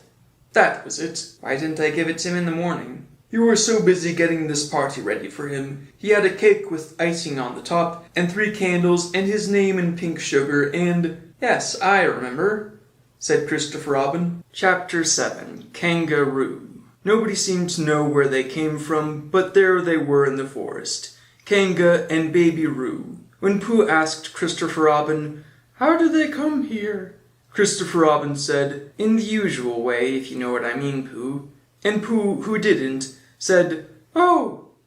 Then he nodded his head twice and said, In the usual way. Ah! Then he went to call upon his friend Piglet to see what he thought about it. And at Piglet's house he found Rabbit, so they all talked together. What I don't like about it is this, said Rabbit. Here are we, you, Pooh, and you, Piglet, and me, and suddenly, And Eeyore, said Pooh.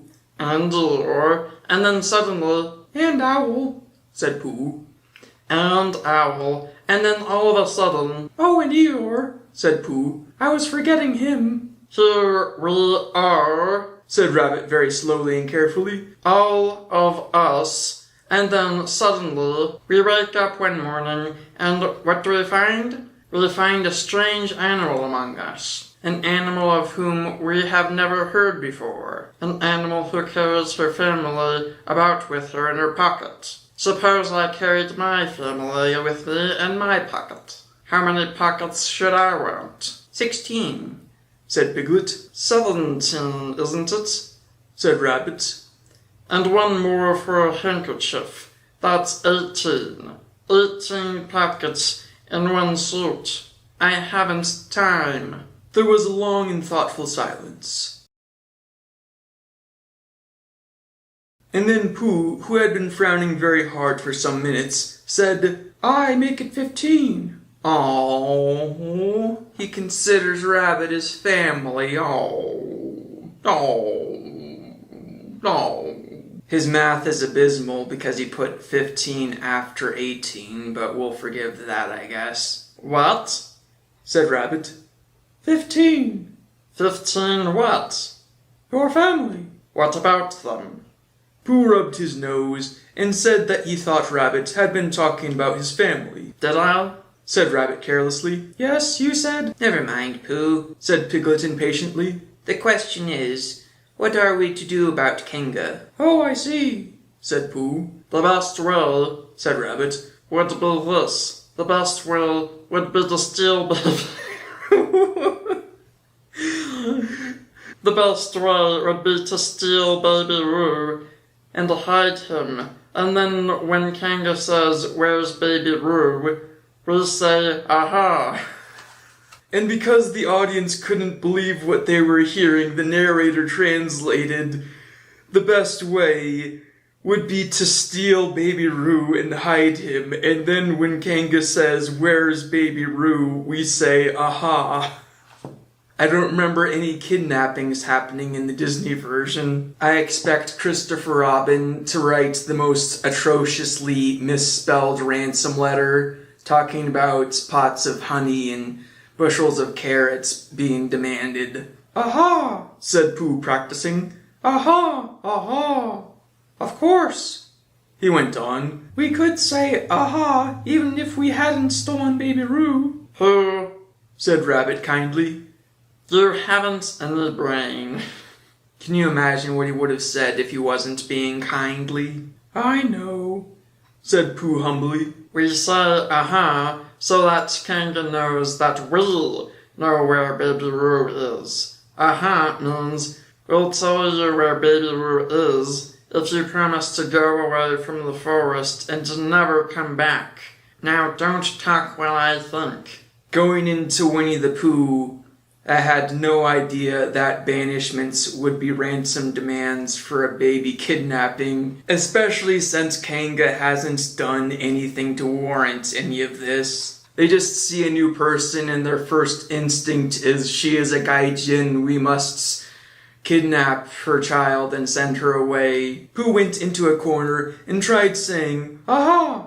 in that sort of voice. Sometimes it seemed to him that it did what Rabbit said, and sometimes it seemed to him that it didn't. I suppose it's just practice, he thought. I wonder if Kanga will have to practice too, so as to understand it. There's just one thing, said Piglet, fidgeting a bit. I was talking to Christopher Robin, and he said that Kanga was generally regarded as one of the fiercer animals. I am not frightened of fierce animals in the ordinary way, but it is well known that if one of the fiercer animals is deprived of its young, it becomes as fierce as two of the fiercer animals, in which case aha is perhaps a foolish thing to say. Piglet, said Rabbit, taking out a pencil and licking the end of it. You haven't any pluck. It is hard to be brave said Piglet, sniffling slightly. when you're only a very small animal. Rabbit, who had begun to write very busily, looked up and said, It is because you are a very small animal that you will be useful in the adventure before us. Piglet was so excited at the idea of being useful that he forgot to be frightened anymore. And when Rabbit went on to say that Kangas were only fierce during the winter months, being at other times of an affectionate disposition, he could hardly sit still, he was so eager to begin being useful at once. What about me? Said Pooh sadly. I suppose I shan't be useful. Never mind, Pooh. Said Piglet comfortingly. Another time, perhaps. Without Pooh, said Rabbit solemnly as he sharpened his pencil, the adventure would be impossible. Oh, said Piglet, and tried not to look disappointed. But Pooh went into a corner of the room and said proudly to himself, Impossible without me? That sort of bear. Now listen, all of you, said Rabbit when he had finished writing, and Pooh and Piglet sat listening very eagerly with their mouths open. This was what Rabbit read out. Plan to capture Baby Roo. 1. General remarks. Kanga runs faster than any of us, even me. 2. More general remarks. Kanga never takes her eye off Baby Roo, except when he is safely buttoned up in her pocket. 3. Therefore, if we are to capture Baby Roo, we must get to a long start because Kanga runs faster than any of us, even me. C1. 4. A thought. If Roo had jumped out of Kanga's pocket and Piglet had jumped in, Kanga wouldn't know the difference, because Piglet is a very small animal. 5. Like Roo. 6. But Kanga would have to be looking the other way first, so as not to see Piglet jumping in. 7. C2. 8. Another thought. If Pooh was talking to her very excitedly, she might look the other way for a moment. 9. And then I could run away with Roo. 10. Quickly. 11. And Kanga wouldn't discover the difference until afterwards. In case I failed to make all that comprehensible, their plan is to do that Indiana Jones thing where they try to switch out the idol with the bag of sand and hope that the weight sensor doesn't get ticked off to the change. Except instead of an idol, it's Baby Roo, and instead of bag of sand, it's Piglet. That's the idea. Well, Rabbit read this out proudly, and for a little while after he had read it, nobody said anything. And then Piglet, who had been opening and shutting his mouth without making any noise, managed to say very huskily, And afterwards, How do you mean? when Kanga does discover the difference. Then we'll say, Aha! All three of us? Yes? Oh, Well, what's the problem, Piglet? nothing. said Piglet, As long as we all three say it, said Piglet. I don't mind. But I shouldn't care to say aha by myself. It wouldn't sound nearly so well. By the way, you are quite sure about what you said about the winter months? The winter months? Yes, only being fierce in the winter months. Oh, yes, that's right. Well, Pooh, you see what you have to do? No, said Pooh Bear. not yet. What do I do? Well, you just have to talk very hard to Kanga so as she doesn't notice anything. Oh, what about? Anything you like. You mean like telling her a little bit of poetry or something? That's it. Splendid. Now come along. Pooh wants to say poetry to Kanga. That sounds a little too romantic. I mean, ordinarily I would say that's great, but Kanga is destined to be with Tigger, and Pooh already has Piglet, so a romantic poetry session between Pooh and Kanga just won't do. Kanga and Roo were spending a quiet afternoon in a sandy part of the forest. Baby Roo was practicing very small jumps in the sand and falling down mouse holes and climbing out of them, and Kanga was fidgeting about and saying, how shall I voice the only female character in the whole book? Just one more jump, dear, and then we must go home. And at that moment, who should come stumping up the hill but Pooh? Remember that Rabbit's plan is for Pooh to talk very hard to Kanga.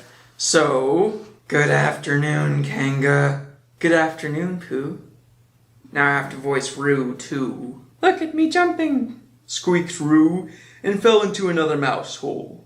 Hello, Roo, my little fellow. We were just going home, said Kanga. Good afternoon, Rabbit. Good afternoon, Piglet. Rabbit and Piglet, who had now come up from the other side of the hill, said, Good afternoon. and Hello, Roo. And Roo asked them to look at him jumping, so they stayed and looked. And Kanga looked too. Oh, Kanga, Said Pooh after Rabbit had winked at him twice. I don't know if you're interested in poetry at all. Hardly at all, said Kanga. Oh, Said Pooh. Roo dear, just one more jump and then we must go home. There was a short silence while Roo fell down another mouse hole. Go on. Said Rabbit in a loud whisper behind his paw. talking of poetry, Said Pooh. I made up a little piece as I was coming along. It went like this, now let me see. Fancy. Said Kanga. Now, Roo dear. You'll like this piece of poetry. Said Rabbit. You'll love it. Said Piglet. You must listen very carefully. Said Rabbit. So as to not miss any of it. Said Piglet. Oh, yes. Said Kanga, but she still looked at Baby Roo. How did it go, Pooh? Said Rabbit. Pooh gave a little cough and began. Lines written by a bear of very little brain. On Monday, when the sun is hot, I wonder to myself, now it is true, or it is not, that which is which, and which is what. On Tuesday, when it hails and snows, the feeling on me grows and grows. Then hardly anybody knows if those are these, or these are those. On Wednesday, when the sky is blue, and I have nothing else to do, I sometimes wonder if it's true that who is what and what is who. On Thursday, when it starts to freeze, and hoarfrost twinkles on the trees, how very readily one sees that these are whose, but whose are these? On Friday, Yes, it is, isn't it? Said Kanga, not waiting to hear what happened on Friday. Just one more jump, Roo dear, and then we really must be going. Rabbit gave Pooh a hurrying up sort of nudge. talking of poetry, Said Pooh quickly. have you ever noticed that tree right over there? Where? Said Kanga. Now, Roo. Right over there. Said Pooh, pointing behind Kanga's back. No. Said Kanga. Now jump in, Roo dear, and we'll go home. You ought to look at that tree right over there. Said Rabbit. Shall I lift you in, Roo? And he picked up Roo in his paws. I can see a bird in it from here. Said Pooh. Or is it a fish? Oh, it's clearly a fish in the tree. How could he be so silly to think it was a bird? You ought to see that bird from here. Said Rabbit. Unless it's a fish. It isn't a fish, it's a bird. Said Piglet. What a dummy. He thinks a bird is in the tree. So it is. Said Rabbit. Is it a starling or a blackbird? Said Pooh. That's the whole question. Said Rabbit. Is it a blackbird or a starling? And then at last Kanga did turn her head to look. And the moment that her head was turned, Rabbit said in a loud voice, In you go, Roo. and in jumped Piglet into Kanga's pocket, and off scampered Rabbit with Roo in his paws as fast as he could. It is official now. Pooh, Rabbit, and Piglet have kidnapped a child. Why, where's Rabbit? Said Kanga, turning around again. Are you all right, Roo dear? Piglet made a squeaky Roo noise from the bottom of Kanga's pocket. Rabbit had to go away. Said Pooh. I think he thought of something he had to go and see about suddenly. And Piglet? I think Piglet thought of something at the same time, suddenly. Well, we must be getting home. Said Kanga. Goodbye, Pooh. And in 3 large jumps she was gone. Pooh looked after her as she went. I wish I could jump in like that, he thought. Some can and some can't. That's how it is. So to recap, they just kidnapped baby Roo, and Pooh wished that he was the one to jump in Kanga's pocket and go home with her. But there were moments when Piglet wished that Kanga couldn't. Often when he had had a long walk home through the forest, He had wished that he were a bird, but now he thought jerkily to himself at the bottom of Kanga's pocket, "If this is flying, I shall never really take to it." And as he went up in the air, he said, "Ooh." And as he came down, he said, "Ow." And he was saying, "Ooh, ow, ooh, ow, ooh, ow," all the way to Kanga's house. Of course, as soon as Kanga unbuttoned her pocket, she saw what had happened. Just for a moment, she thought she was frightened, and then she knew she wasn't. For she felt quite sure that Christopher Robin would never let any harm happen to Roo. So she said to herself, "If they are having a joke with me, then I will have a joke with them. Now then, Roo dear." Wait, did they try to? No.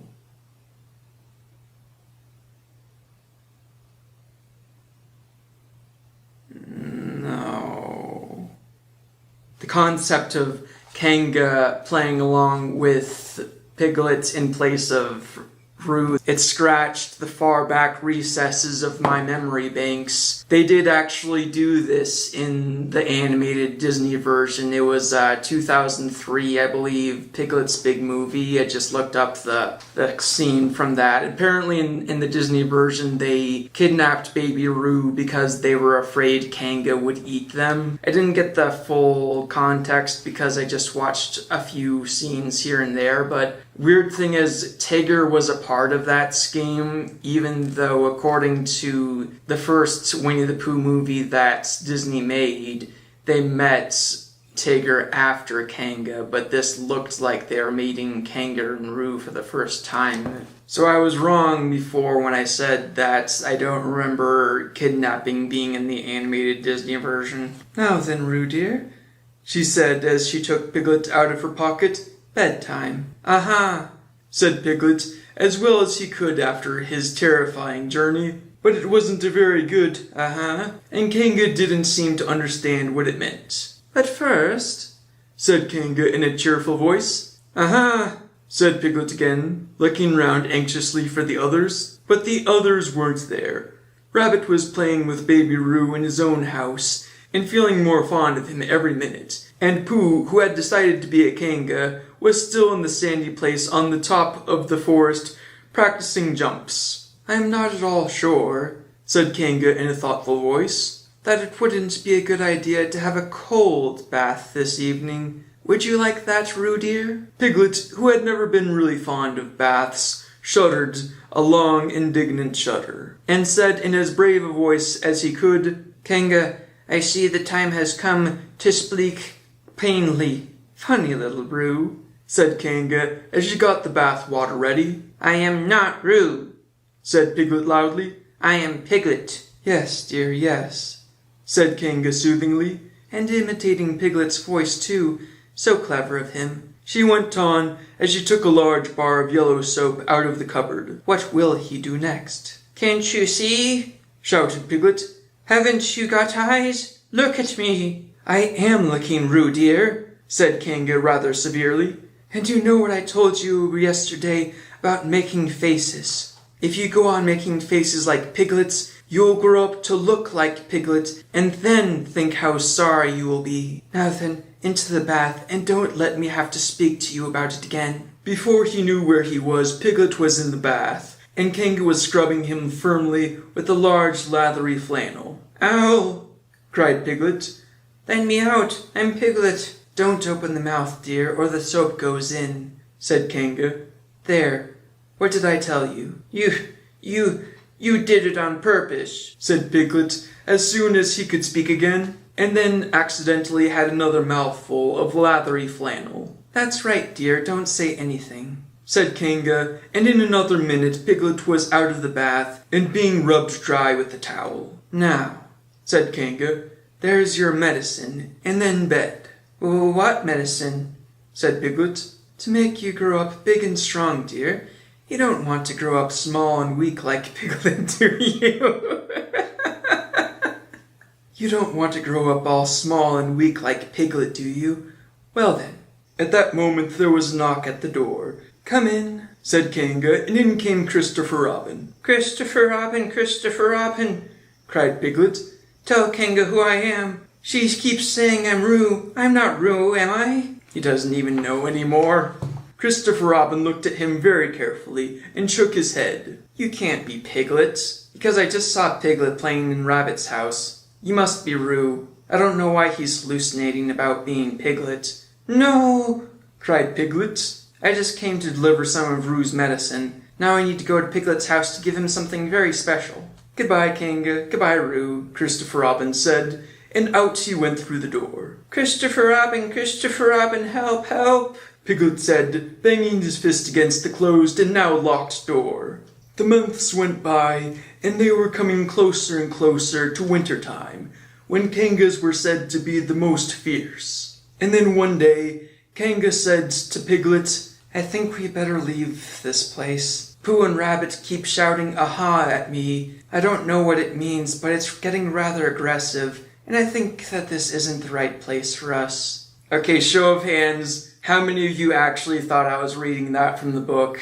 I made up all that stuff about Christopher Robin saying Piglet was Roo. Granted, I probably have the pages on the screen next to me, but some of you might not have been looking. Now here's what it actually says.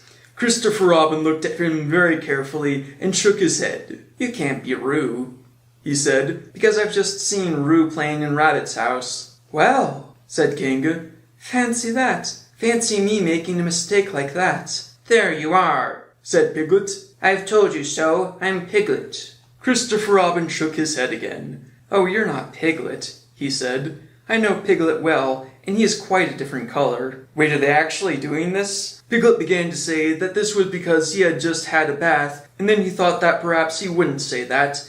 And as he opened his mouth to say something else, Kanga slipped the medicine spoon in, and then patted him on the back and told him that it was really quite a nice taste when you got used to it. I knew it wasn't Piglet, said Kanga. I wonder who it can be. Perhaps it's some relation of Pooh's, said Christopher Robin. What about a nephew or an uncle or something? Kanga agreed that this was probably what it was, and said that they would have to call it by some name. I shall call it Poohtell, said Christopher Robin. Henry Poohtell, for short. And then just when it was decided, Henry Poohtell wiggled out of Kanga's arms and jumped to the ground. To his great joy, Christopher Robin had left the door open. Never had Henry Poohtell Piglet run so fast as he ran then, and he didn't stop running until he had got quite close to his house. I had no idea when I made that big made-up spiel that Christopher Robin would actually tell him he's someone else. But when he was 100 yards away, he stopped running and rolled the rest of the way home so as to get his own nice comfortable color. So Kanga and Roo stayed in the forest, and every Tuesday Roo spent the day with his great friend Rabbit, and every Tuesday Kanga spent the day with her great friend Pooh, teaching him to jump, and every Tuesday Piglet spent the day with his great friend Christopher Robin. So they were all happy again. Going into this book, I kind of half expected it to just be isn't it interesting to see the origins of the Disney version for the sake of historical curiosity? But this is actually pretty fun. Before we get into Chapter 8, I changed my decor. I wanted to ask if you could spot the difference. Chapter 8, Expedition to the North Pole. One fine day, Pooh had stumbled up to the top of the forest to see if his friend Christopher Robin was interested in bears at all. Interested in what way, exactly? At breakfast that morning, a simple meal of marmalade spread lightly over a honeycomb or two, he had suddenly thought of a new song. It began like this. Sing ho, for the life of a bear. When he had gotten as far as this, he searched his head and thought to himself, "That's a very good start for a song, but what about the second line?" He tried singing "ho" 2 or 3 times, but it didn't seem to help. "Perhaps it would be better," he thought, "if I sang hi for the life of a bear." So he sang it, but it wasn't. "Very well then, I shall sing that first line twice, and perhaps if I sing it very quickly, I shall find myself singing the 3rd and 4th lines before I have time to think of them. And that will be a good song. Now then." Sing ho, for the life of a bear. Sing ho, for the life of a bear. I do not mind if it rains or snows, 'cause I got a lot of honey on my nice new nose. I don't much care if it snows or thaws, 'cause I've got a lot of honey in my nice clean paws. Sing oh for a bear, sing oh for a Pooh, and I'll have a little something in an hour or two. He was so pleased with his song that he sang it all the way to the top of the forest. And if I go on singing it much longer, he thought, it will be time for the little something, and then the last line won't be true. So he turned it into a hum instead. Christopher Robin was sitting outside his door, putting on his big boots. As soon as he saw the big boots, Pooh knew that an adventure was going to happen, and he brushed the honey off his nose with the back of his paw and spruced himself up as well as he could, so as to look ready for anything. Good morning, Christopher Robin, he called out. Hello, Pooh. I can't get this boot on. That's bad, said Pooh. Do you think you could very kindly lean against me, 'cause I keep pulling so hard that I fall over backwards? Pooh sat down, put his feet into the ground, and pushed hard against Christopher Robin's back. And Christopher Robin pushed hard against his, and pulled at his boot until he had got it on.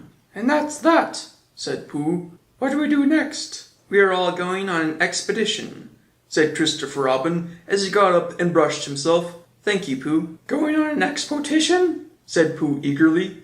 I don't think I've ever been on one of those. Where are we going to on this expedition? Expedition, silly old bear. It's got an X in it. Pooh was saying expotition, that has an X in it too. I don't know what Christopher Robin's talking about. Oh, said Pooh. I know. But he didn't really. We're going to discover the North Pole. Oh, said Pooh again. What is the North Pole? It's just a thing you discover, said Christopher Robin carelessly, but not quite sure himself. Oh, I see, said Pooh. Are bears any good at discovering it? Of course they are, and rabbits and Kanga and all of you. It's an expedition. That's what an expedition means. A long line of everybody. You'd better tell the others to get ready while I see if You better tell the others to get ready while I see if my gun's all right. And you must all bring provisions. Bring what? Things to eat. Oh, said Pooh happily. I thought you said provisions. I'll go tell them. And he stumped off. The first person he met was Rabbit. Hello, Rabbit, he said. Is that you? Let's pretend it isn't, said Rabbit, and see what happens. I've got a message for you. I'll give it to him. We're all going on an expedition with Christopher Robin. What does it when we're on it? A sort of boat, I think, said Pooh. Oh, that sort. Yes, and we're going to discover a pole or something. Or was it a mole? Anyhow, we're going to discover it. We are, said Rabbit. Yes, and we've got to bring things to eat with us, in case we want to eat them. Now I'm going to Piglet's. Tell Kanga, will you? He left Rabbit and hurried down to Piglet's house. The piglet was sitting on the ground at the door of his house, blowing happily at a dandelion, and wondering whether it would be this year, next year, sometime, or never. He had just discovered that it would be never, and was trying to remember what it was, and hoping it wasn't anything nice when Pooh came up. Oh, Piglet, said Pooh excitedly. We're going on an expedition, all of us, with things to eat, to discover something. To discover what? Said Piglet anxiously.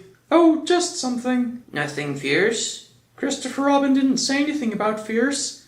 He just said it had an X. It isn't their necks I mind, said Piglet earnestly. It's their teeth. If Christopher Robin is coming, I don't mind anything. In a little while, they were already at the top of the forest, and the expedition started. First came Christopher Robin, and Rabbit, and Piglet, and Pooh, then Kanga and Roo in her pocket, and Owl, then Eeyore, and at the end, in a long line, all Rabbit's friends and relations. I didn't ask them, explained Rabbit carelessly. They just came. They always do. They can march at the end after Eeyore. What I say, said Eeyore, is that it's unsettling. I don't want to come on this expo, what Pooh said. Only came to oblige, but here I am. And if I am the end of the expo what we're talking about, then let me be the end. But if every time I want to sit down for a little rest, I have to brush away half a dozen rabbits' small friends and relations first, then this isn't an expo, whatever it is, at all. It's simply a confused noise. That's what I say. I see what Eeyore means, said Owl. If you ask me... I'm not asking anybody, said Eeyore. I'm just telling everybody. We can look for the North Pole, or we can play Here We Go Gathering Nuts in May. With the end part of an ant's nest, it's all the same to me. There was a shout from the top of the line. Come on, called Christopher Robin. Come on, called Pooh and Piglet. Come on, called Owl. We're starting, said Rabbit. I must go. And he hurried off to the front of the exposition with Christopher Robin. All right, said Eeyore. We're going. Only don't blame me. So off they went to discover the pole, and as they walked, they chatted to each other of this and that, all except Pooh, who was making up a song. This is the first verse, he said to Piglet when he was ready with it. First verse of what? My song. What song? This one. Which one? Well, if you listen, Piglet, you'll hear it. How do you know I'm listening?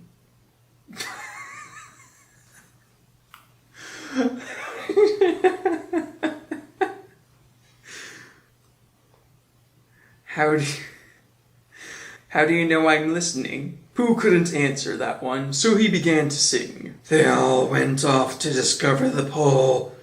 Owl and Piglet and Rabbit and all. If it's a thing you discover, as I've been told, by Owl and Piglet and Rabbit and all. Eeyore, Christopher Robin and Pooh and Rabbit's relations all went too. And where the pole was, none of them knew. Sing A for Owl and Rabbit and all. Hush, said Christopher Robin, turning around to Pooh. We're just coming to a dangerous place. Hush, said Pooh, turning round to Piglet. Hush, said Piglet to Kanga. Hush, said Kanga to Owl, while Roo said, hush, several times to himself very quickly. Hush, said Owl to Eeyore. Hush, said Eeyore in a terrible voice to all Rabbit's friends and relations, and hush, they said hastily to each other all down the line, until it got to the last one of all. And the last and smallest friend and relation was so upset to find the whole expedition was saying hush to him that he buried himself heads downwards in a crack in the ground and stayed there for 2 days until the danger was over, and then went home in a great hurry and lived quietly with his aunt afterwards. His name was Alexander Beetle. How did Alexander Beetle survive with no food, water, and probably not even any oxygen? They had come to a stream which twisted and tumbled between high rocky banks, and Christopher Robin saw at once how dangerous it was. It's just the place, he explained, for an ambush. What sort of bush? Whispered Pooh to Piglet. A gorse bush? My dear Pooh, said Owl in his superior way, don't you know what an ambush is? Owl, said Piglet, looking round at him severely. Pooh's whisper was a perfectly private whisper, and there was no need. An ambush, said Owl, is a sort of surprise.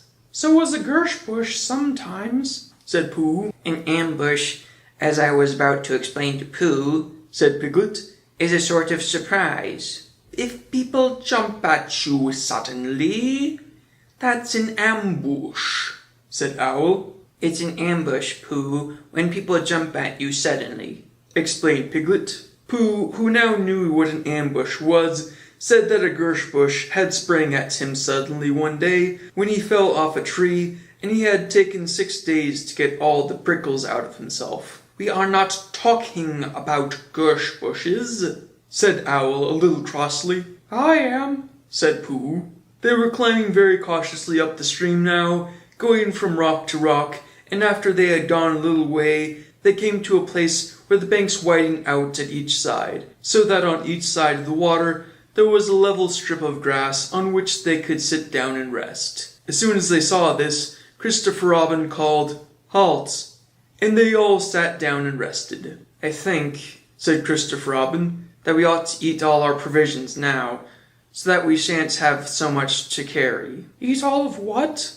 said Pooh. "All that we've brought," said Piglet, getting to work. You didn't bring any tents or anything, or did you? Also, you brought a ton of Rabbit's friends and relations. Are those under the category of things that you brought?"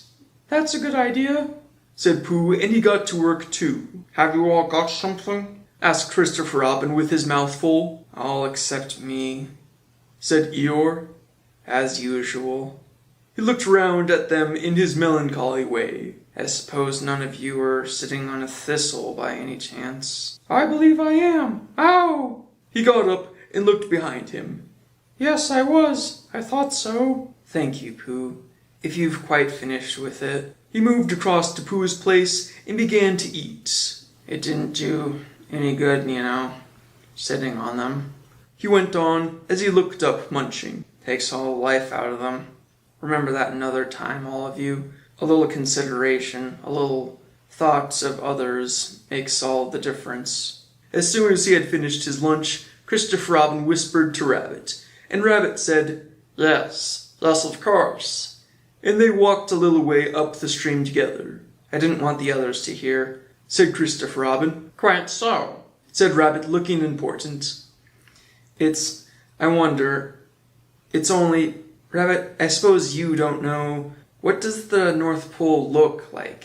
Well, said Rabbit, stroking his whiskers. Now you're asking me. "I did know once, only I've sort of forgotten," said Christopher Robin carelessly. It's a funny thing, said Rabbit. But I've sort of forgotten too, although I did know once. "I suppose it's just a pole stuck in the ground?" Sure to be a pole, said Rabbit. Because of calling it a pole. And if it's a pole, well, I should think it would be sticking in the ground, shouldn't you? Because there would be nowhere else to stick it. And then Christopher Robin told Rabbit that he could stick the pole up his... No, I'm kidding. Yes, that's what I thought. The only thing, said Rabbit, is where is it sticking? That's what we're looking for, said Christopher Robin. They went back to the others. Piglet was lying on his back, sleeping peacefully. Roo was washing his face and paws in the stream, while King explained to everybody proudly that this was the first time he had ever washed his face himself. And Owl was telling Kanga an interesting anecdote, full of long words like encyclopedia and rhododendron. Rhododendron is the word of the day. A shrub or small tree of the heath family, with large clusters of bell-shaped flowers, and typically with large evergreen leaves, widely grown as an ornamental. And Owl was telling Kanga an interesting anecdote full of large words like encyclopedia and rhododendron, to which Kanga wasn't listening. "I don't hold with all this washing," grumbled Eeyore. "This modern behind-the-ears nonsense. What do you think, Pooh?" "Well," said Pooh, "I think..." But we shall never know what Pooh thought, for there came a sudden squeak from Roo, a splash, and a loud cry of alarm from Kanga. "So much for washing," said Eeyore. "Roo's fallen in," cried Rabbit, and he and Christopher Robin came rushing down to the rescue. "Look at me swimming," squeaked Roo from the middle of his pool, and was hurried down a waterfall into the next pool. "Are you all right, Roo dear?" called Kanga anxiously. "Yes," said Roo. "Look at me And down he went, over the next waterfall into another pool. Everyone was doing something to help. Piglet, wide awake suddenly, was jumping up and down and making, "Oh, I say," noises. Owl was explaining that in a case of sudden and temporary immersion, the important thing was to keep the head above water. Kanga was jumping along the bank saying, "Are you sure you're all right, Roo dear?" To which Roo, from whichever pool he was in at the moment, was answering, "Look at me swimming." Eeyore had turned round and hung his tail over the first pool, into which Roo fell, and with his back to the accident, was grumbling to himself and saying, all this washing, but catch on to my tail, little Roo, and you'll be alright. And Christopher Robin and Rabbit came hurrying past Eeyore and were calling out to the others in front of them. All right, Roo, I'm coming, called Christopher Robin. Get something across the stream lower down. Some of the fellows, called Rabbit. 2 pools below Roo, he was standing with the long pole in his paws. And Kinga came up and took one end of it, and between them they held it across the lower part of the pool, and Roo, still bubbling proudly, "Look at me swimming," drifted up against it and climbed out. "Did you see me swimming?" squeaked Roo excitedly, while Kinga scolded him and rubbed him down. "Pooh, did you see me swimming? That's called swimming. What I was doing. Rabbit, did you see what I was doing?"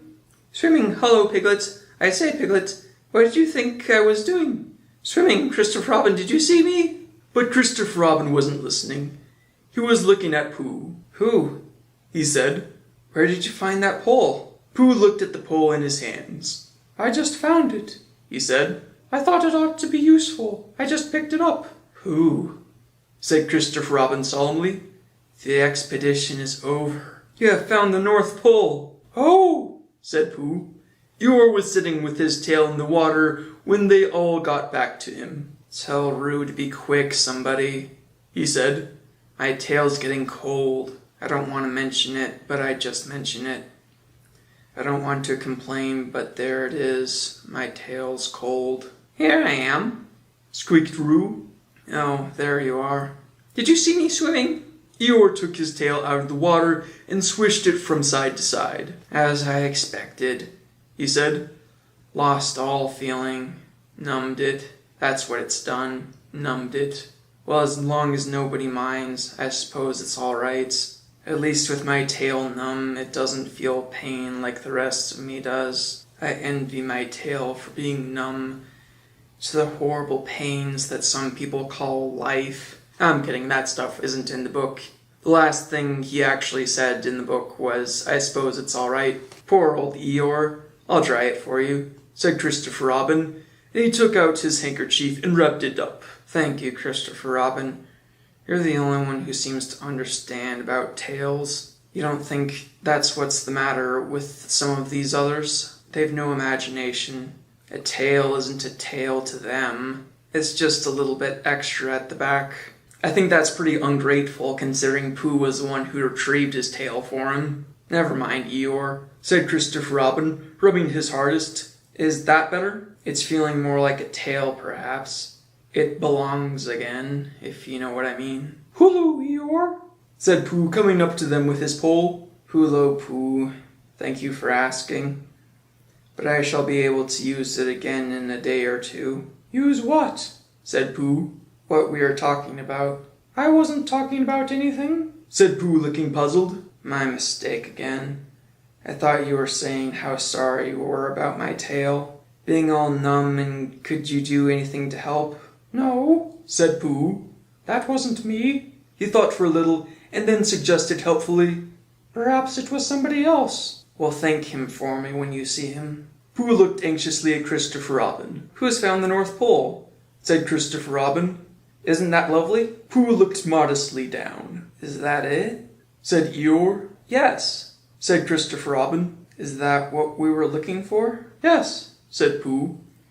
"Oh," said Eeyore. "Well, anyhow, it didn't rain." They stuck the pole in the ground, and Christopher Robin tied a message onto it.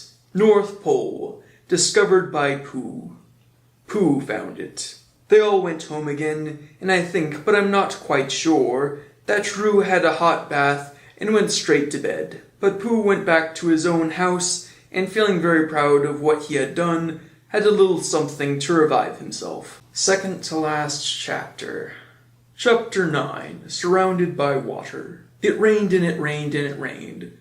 Piglet told himself that never in all his life, and he was goodness knows how old, 3, was it, or 4? Never had he seen so much rain. Days and days and days. Piglet is 3 or 4? That's news. For some reason I haven't thought of them as kids. Maybe it's because they have their own houses. If only, he thought as he looked out of the window. I had been in Pooh's house, or Christopher Robin's, or Rabbit's house when it had begun to rain, then I should have had company all this time, instead of being here all alone, with nothing to do except to wonder when it will stop. And he imagined himself with Pooh saying, "Did you see such rain, Pooh?" and Pooh saying, "Isn't it awful, Piglet?" And Piglet saying, "I wonder how it is over Christopher Robin's way." and Pooh saying, "I should think poor old Rabbit is about flooded out by this time." It would have been jolly to talk like this, and really it wasn't much good having anything exciting like floods if you couldn't share them with somebody. For really it was rather exciting. The little dry ditches in which Piglet had nosed about so often had become streams. The little streams across which he had splashed were rivers, and the rivers between whose steep banks they had played so happily had sprawled out its own bed and was taking up so much room elsewhere that Piglet was beginning to wonder whether it would be coming into his bed soon. "It's a little anxious," he said to himself, "to be a very small animal entirely surrounded by water. Christopher Robin and Pooh could escape by climbing trees, and Kanga could escape by jumping, and Rabbit could escape by burrowing, and Owl could escape by flying, and Eeyore could escape by making a loud noise until rescued, and here I am surrounded by water and I can't do anything." It went on raining, and every day the water got a little higher, until now it was nearly up to Piglet's window, and still he hadn't done anything. "There's Pooh," he thought to himself. "Pooh hasn't much brain, but he never comes to do any harm. He does silly things, and they turn out right. There's Owl. Owl hasn't exactly got brain, but he knows things. He would know the right thing to do when surrounded by water. There's Rabbit. He hasn't learned in books, but he can always think of a clever plan. There's Kanga. She isn't clever. Kanga isn't, but she would be so anxious about Roo that she would do a good thing to do without thinking about it. And then there's Eeyore, and Eeyore is so miserable anyhow that he wouldn't mind about this. But I wonder what Christopher Robin would do." Then suddenly he remembered a story which Christopher Robin had told him about a man on a desert island who had written something in a bottle and thrown it in the sea. And Piglet thought that if he wrote something in a bottle and threw it in the water, perhaps somebody would come and rescue him. He left the window and began to search his house, all of it that wasn't under water, and at last he found a pencil and a small piece of dry paper and a bottle with a cork in it. And he wrote on one side of the paper, "Help! Piglet, me."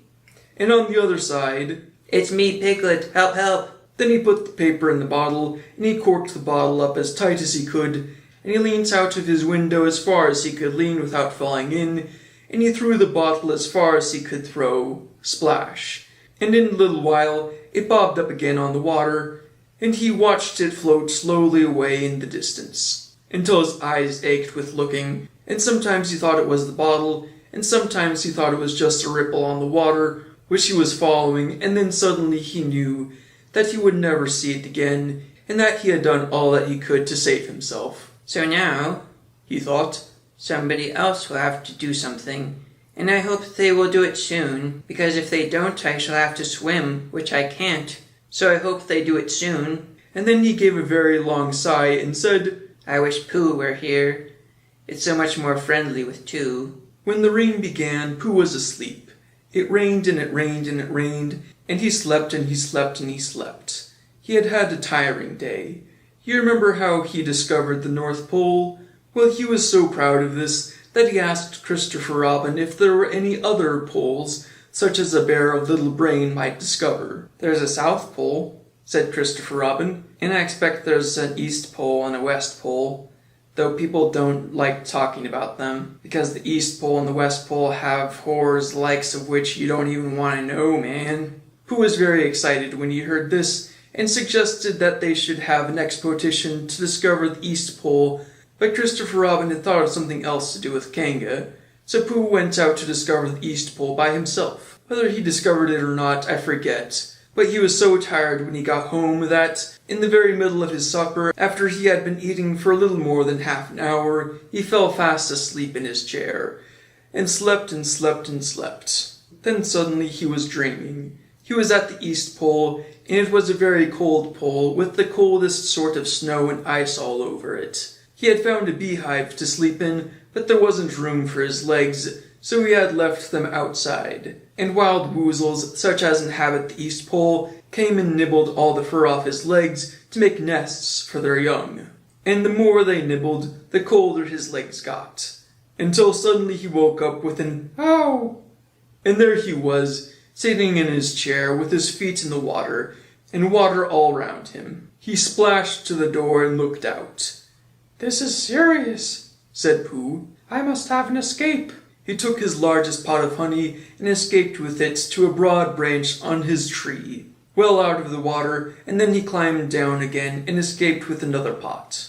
And when the whole escape was finished, there was Pooh sitting on his branch, dangling his legs, and there beside him were 10 pots of honey. 2 days later, there was Pooh sitting on his branch, dangling his legs, and there beside him were 4 pots of honey. 3 days later, there was Pooh sitting on his branch, dangling his legs, and there beside him was 1 pot of honey. 4 days later, there was Pooh. I'm assuming when it says 4 days later, it means 4 days from the start, and not 4 days later after the 3 days later, if that makes sense. So it hasn't been 9 days. And it was on the morning of the 4th day that Piglet's bottle came floating past him, and with one loud cry of "Honey!" Pooh plunged into the water, seized the bottle, and struggled back to his tree again. "Bother," said Pooh as he opened it. "All that wet for nothing. What's this bit of paper doing?" He took it out and looked at it. "It's a message," he said to himself. "That's what it is. And that letter is a P, and so is that, and so is that, and P means Pooh.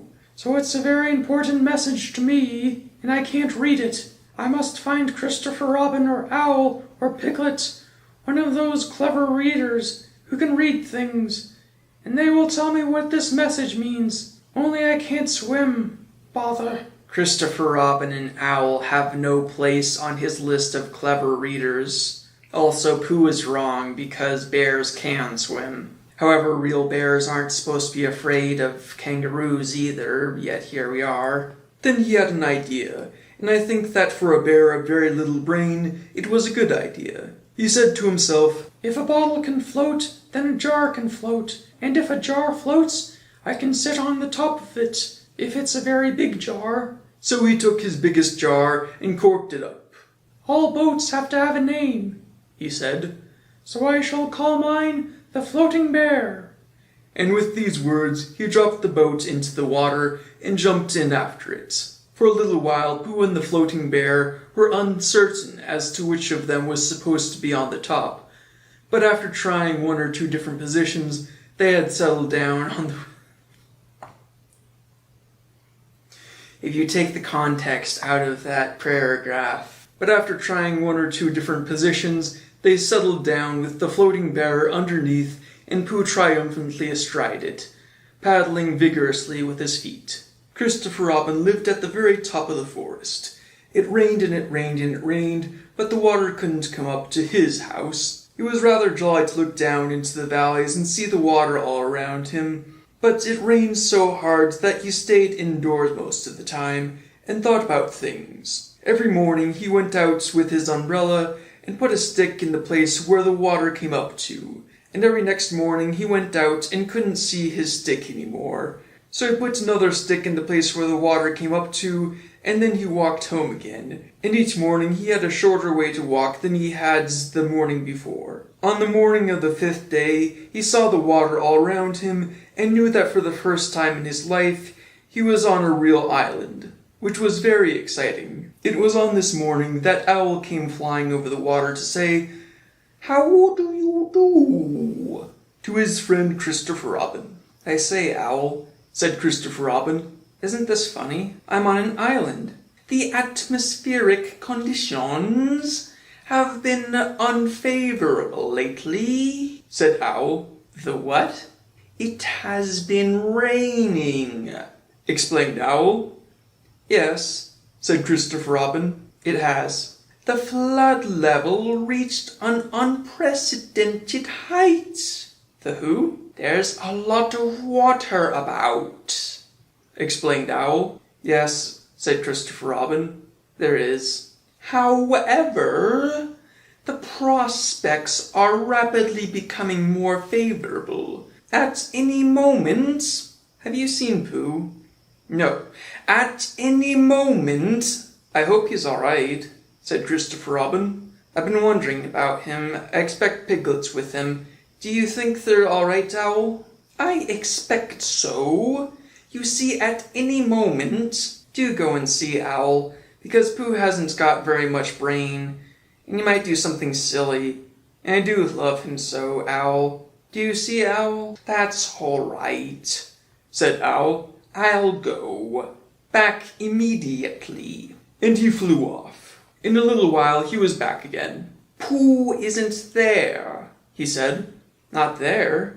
He has been there. He's been sitting on a branch on his tree outside his house with 9 pots of honey. But he isn't there now. Oh, Pooh, cried Christopher Robin. Where are you? Here I am, said a growly voice behind him. Pooh! They rushed into each other's arms. How did you get here, Pooh?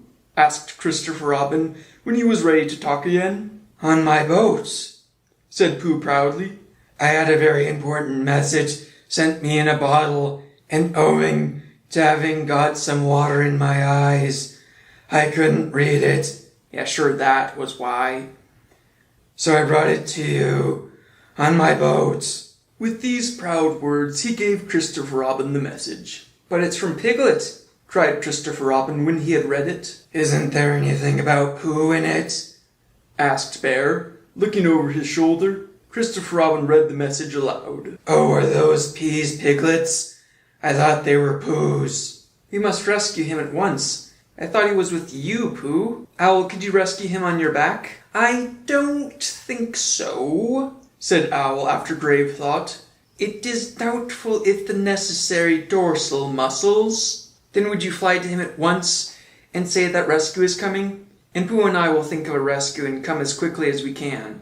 Oh, don't talk, Owl. Go on quickly. And still thinking of something to say, Owl flew off. Now then, Pooh, said Christopher Robin, where's your boat? I ought to say, explained Pooh as they walked down the shore of the island. It isn't just an ordinary sort of boat. Sometimes it's a boat, and sometimes it's more of an accident. It all depends. Depends on what? On whether I'm on the top of it or beneath it. Oh, well, where is it? There, said Pooh, pointing proudly to the floating bear. It wasn't what Christopher Robin expected, and the more he looked at it, the more he thought what a brave and clever bear Pooh was. And the more Christopher Robin thought this, the more Pooh looked modestly down at his nose and tried to pretend he wasn't. But it's too small for the 2 of us, said Christopher Robin sadly. 3 of us with Piglet. That makes it smaller still. Oh, Pooh Bear, what shall we do? And then his bear, Pooh Bear, Winnie the Pooh, F.O.P., friend of Piglets, R.C., Rabbit's companion, P.D., pole discoverer, E.C., and T.F., Eeyore comforter and tail finder, in fact, Pooh himself, said something so clever that Christopher Robin could only look at him with mouth open and eyes staring, wondering if this was really the bear of very little brain who he had known and loved so long. We might go in your umbrella, said Pooh, question mark. We might go in your umbrella, said Pooh, question mark, question mark. We might go in your umbrella, said Pooh, exclamation point, exclamation point, exclamation point, exclamation point, exclamation point, exclamation point. For suddenly Christopher Robin saw that he might. He opened his umbrella and put its point downwards in the water. It floated but wobbled. Pooh got in. He was just beginning to say that it was all right now when he found that it wasn't. So after a short drink, which he didn't really want, he waded back to Christopher Robin. Then they both got in together, and it wobbled no longer. I shall call this boat the Brain of Pooh, said Christopher Robin, and the brain of Pooh set sail forthwith in the southwestern direction, revolving gracefully. You can imagine Piglet's joy when at last the ship came in sight of him. After years, he liked to think, that he had been in very great danger during the terrible flood, but the only real danger he had really been in was in the last half hour of his imprisonment. When Owl, who had just flown up, sat on a branch of his tree to comfort him and told him a very long story about an ant who had once laid a seagull's egg by mistake, and the story went on, rather like his sentence, until Piglet, who was listening out of his window without much hope, went to sleep quietly and naturally, slipping slowly out of the window towards the water until he was only hanging on by his toes. At which moment, luckily, a sudden loud squawk from Owl, which was really part of the story, being what his aunt said, woke Piglet up and just gave him time to jerk himself back into safety and say, "How interesting. And did she—" Well, you can imagine his joy when he at last saw the good ship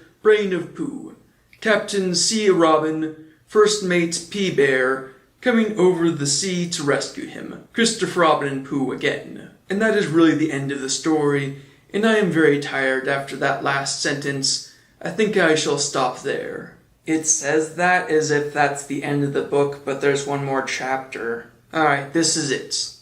The final chapter of the original Winnie the Pooh. Chapter 10, Pooh Party. One day when the sun had come back over the forest, bringing with it the scent of May, and all the streams of the forest were tinkling happily to find themselves their own pretty shape again, and the little pools lay dreaming of the life they had seen and the big things they had done, and in the warmth and quiet of the forest the cuckoo was trying over his voice carefully and listening to see if he liked it, and wood pigeons were complaining gently to themselves in their lazy, comfortable way that it was the other fellow's fault, but it didn't matter very much. On such a day as this, Christopher Robin whistled in a special way he had, and Owl came flying out of the 100-acre wood to see what was wanted. "Owl," said Christopher Robin, "I'm going to give a party." "You are you?" said Owl. "And it's to be a special sort of party, because it's because of what Pooh did when he did what he did to save Piglet from the flood." "Oh, that's what it's for, is it?" said Owl. "Yes, so will you tell Pooh as quickly as you can, and all the others? Because it will be tomorrow." "Oh, it will it?" said Owl, still being as helpful as possible. "So, will you go and tell them, Owl?" Owl tried to think of something very wise to say, but couldn't. So he flew off to tell the others, and the first person he told was Pooh. "Pooh," he said, "Christopher Robin is giving a party." "Oh," said Pooh, and then seeing that Owl was expecting him to say something else, he said, "Will there be those little cake things with pink sugar icing?" Owl felt that it was rather beneath him to talk about little cake things with pink sugar icing, so he told Pooh exactly what Christopher Robin had said and flew off to Eeyore. "A party for me?" thought Pooh to himself. "How grand!" And he began to wonder if all the other animals would know that it was a special Pooh party, and if Christopher Robin had told them about the floating bear and the brain of Pooh and all the wonderful ships he had invented and sailed on, and he began to think of how awful it would be if everyone had forgotten about it, and nobody quite knew what the party was for. And the more he thought like this, the more the party got muddled in his mind, like a dream when nothing goes right. And the dream began to swing itself over his head until it became a sort of song. It was an anxious Pooh song. Yeah, great, now I'm gonna have to do some singing. 3 cheers for Pooh. For who? For Pooh. What did he do? I thought you knew. He saved his friends from a wetting. 3 cheers for Pooh. For where? For Bear. He couldn't swim, but he rescued him. He rescued who? Oh, listen, do. I am talking of Pooh. Of who? Of Pooh. I'm sorry I keep forgetting.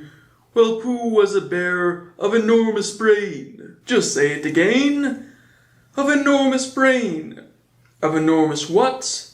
Well, he ate a lot, and I don't know if he could swim or not. But he managed to float on a sort of boat. A sort of what? Well, a sort of pot. So now let's give him 3 hearty cheers. So now let's give him 3 hearty witches, and hopefully he'll be with us for years and years, and grow in health and wisdom and riches. 3 cheers for Pooh. For who? For Pooh. 3 cheers for Pooh. And where? For Bear. 3 cheers for the wonderful Winnie the Pooh. What did he do? Just tell me, somebody. What did he do? While this was going on inside him, Owl was talking to Eeyore. Eeyore, said Owl, Christopher Robin is giving a party. Very interesting, said Eeyore. I suppose they'll be sending me down the odd bits which got trotted on. Kind and thoughtful. Not at all, don't mention it. There is an invitation for you. What's that like? An invitation. Yes, I heard you. Who dropped it? This isn't a thing to eat. It's asking you to the party. Tomorrow. Eeyore shook his head slowly. You mean Piglet? The little fellow with the excited ears? That's Piglet. I'll tell him. No, said Owl, getting quite fussy. It's you. Are you sure? Of course I'm sure. Christopher Robin said all of them. Tell all of them. All of them except Eeyore? All of them, said Owl sulkily. Said Eeyore. A mistake, no doubt, but still, I shall come. Only don't blame me if it rains. But it didn't rain. Christopher Robin had made a long table out of some long pieces of wood, and they all sat round it. Christopher Robin sat at one end, and Pooh sat at the other, and between them on one side were Owl and Eeyore and Piglet, and between them on the other side were Rabbit and Roo and Kanga, and all Rabbit's friends and relations spread themselves about on the grass and waited hopefully in case anybody spoke to them, or dropped anything, or asked them the time. It was the first party to which Roo had ever been, and he was very excited. As soon as they had sat down, he began to talk. Hello, Pooh, he squeaked. Hello, Roo, said Pooh. Roo jumped up and down in his seat for a little while, and then began again. Hello, Piglet, he squeaked. Piglet waved a paw at him, being too busy to say anything. Hello, Eeyore, said Roo. Eeyore nodded gloomily at him. It will rain soon, you see if it doesn't, he said. Roo looked to see if it didn't, and it didn't. So he said, Hello, Owl. And Owl said, Hello, my little fellow, in a kind way, and went on telling Christopher Robin about an accident which had nearly happened to a friend of his, whom Christopher Robin didn't know, and Kanga said to Roo, Drink up your milk first, dear, and talk afterwards. So Roo, who was drinking his milk, tried to say that he could do both at once, and had to be patted on the back and dried for quite a long time afterwards. When they had all nearly eaten enough, Christopher Robin banged on the table with his spoon, and everybody stopped talking and was very silent, except Roo, who was just finishing a loud attack of hiccups, and trying to look as if it was one of Rabbit's relations. This party, said Christopher Robin, is a party because of what someone did, and we all know who it was, and it's his party because of what he did, and I've got a present for him, and here it is. Then he felt about a little and whispered, Where is it? While he was looking, Eeyore coughed in an impressive way and began to speak. Friends, he said, including oddments, it is a great pleasure, or perhaps I had better say it has been a pleasure so far, to see you at my What? Eeyore thought it was a mistake that he got invited, now he thinks it's his party. To see you at my party. What I did was nothing. Any of you, except Rabbit or Owl or Kanga, would have done the same. Any of you, except Rabbit and Owl and Kanga, would have done the same.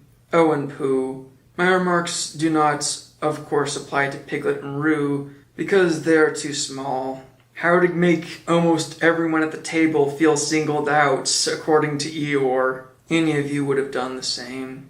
But it just happened to be me. It was not, I need hardly say, with an idea of getting what Christopher Robin is looking for now. And he put his front leg to his mouth and said in a low whisper, "Try under the table." That I did what I did, but because I feel that we should all do what we can to help, I feel that we all should. "Hup," said Roo accidentally. "Roo, dear," said Kanga reproachfully. Was it me? Asked Roo a little surprised. What's Eeyore talking about? Piglet whispered to Pooh. "I don't know," said Pooh rather dolefully. I thought this was your party. "I thought it was once, but I suppose it isn't." I'd sooner it was yours than Eeyore's, said Piglet. "So would I," said Pooh. "Hup," said Roo again. "As I was saying," said Eeyore loudly and sternly. "As I was saying when I was interrupted by various loud sounds, I feel that—" "Here it is," cried Christopher Robin excitedly. "Pass it down to silly old Pooh. It's for Pooh." "For Pooh?" said Eeyore. "Of course it is. The best bear in all the world." "I might have known," said Eeyore. "After all, one can't complain. I have my friends. Somebody spoke to me only yesterday. It was last week or the week before that. Rabbit bumped into me and said bother. The social round. Always something going on." Nobody was listening, for they were all saying, "Open it, Pooh." "What is it, Pooh?" "I know what it is." "No, you don't." And other helpful remarks of this sort. And of course Pooh was opening it as quickly as ever he could, but without cutting the string, because you never know when a bit of string might be useful. At last it was undone. When Pooh saw what it was, he nearly fell down, he was so pleased. It was a special pencil case. I thought for sure it would be a pot of honey. There were pencils in it marked B for bear, and pencils marked HB for helping bear, and pencils marked BB for brave bear. There was a knife for sharpening his pencils, and India rubber for rubbing out anything which you had spelt wrong, and a ruler for ruling lines for the words to walk on, and inches marked on the ruler in case you wanted to know how many inches anything was, and blue pencils, and red pencils, and green pencils for saying special things in blue and red and green. And all these lovely little things were in little pockets of their own in a special case, which shut with a click when you clicked it. And they were all for Pooh. "Oh," said Pooh. "Oh, Pooh," said everyone except Eeyore. "Thank you," growled Pooh. But Eeyore was saying to himself, "This writing business, pencils and whatnot, overrated if you ask me. Silly stuff. Nothing in it." Later on, when they had all said goodbye and thank you to Christopher Robin, Pooh and Piglet walked home thoughtfully together in the golden evening, and for a long time they were silent. When you wake up in the morning, Pooh, said Piglet at last, what's the first thing you say to yourself? "What's for breakfast?" said Pooh. "What do you say, Piglet?" I say, I wonder what's going to happen exciting today, said Piglet. Pooh nodded thoughtfully. "It's the same thing." "What happened next?" asked Christopher Robin. "When?" "Next morning." "I don't know." "Could you think and tell me and Pooh sometime?" "If you wanted it very much." "Who does?" said Christopher Robin. He gave a deep sigh and picked his bear up by the leg and walked off to the door, trailing Winnie the Pooh behind him. At the door he turned and said, "Coming to see me have my bath?" "At this again?" "I might," I said. "Can my voice last through this one more page? Almost got it." "Was Pooh's pencil case any better than mine?" "It was just the same," I said. He nodded and went out, and in a moment I heard Winnie the Pooh bump, bump, bump, going up the stairs behind him. That last paragraph was exactly how the first chapter ended, in case you don't remember. So that was the original Winnie the Pooh. Some of the other audiobooks I've been doing of the older fairy tales have more been like a cross between historical knowledge and reading it ironically. The original Snow White is hilariously broken, and that's an insult to the fairy tale Snow White, not the animated Snow White. And the original Peter Pan, which I gave up on, was an abomination.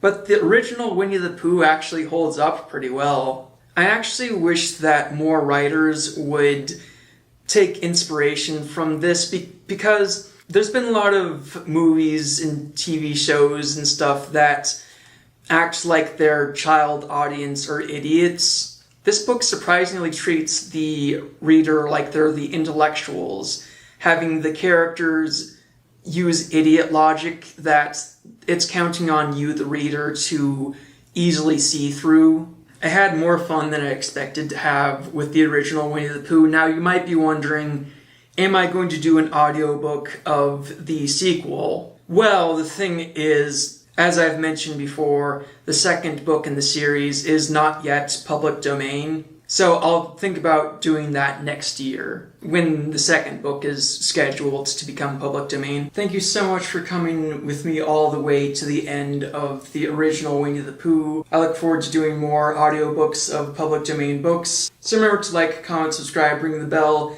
and give 3 cheers for Pooh.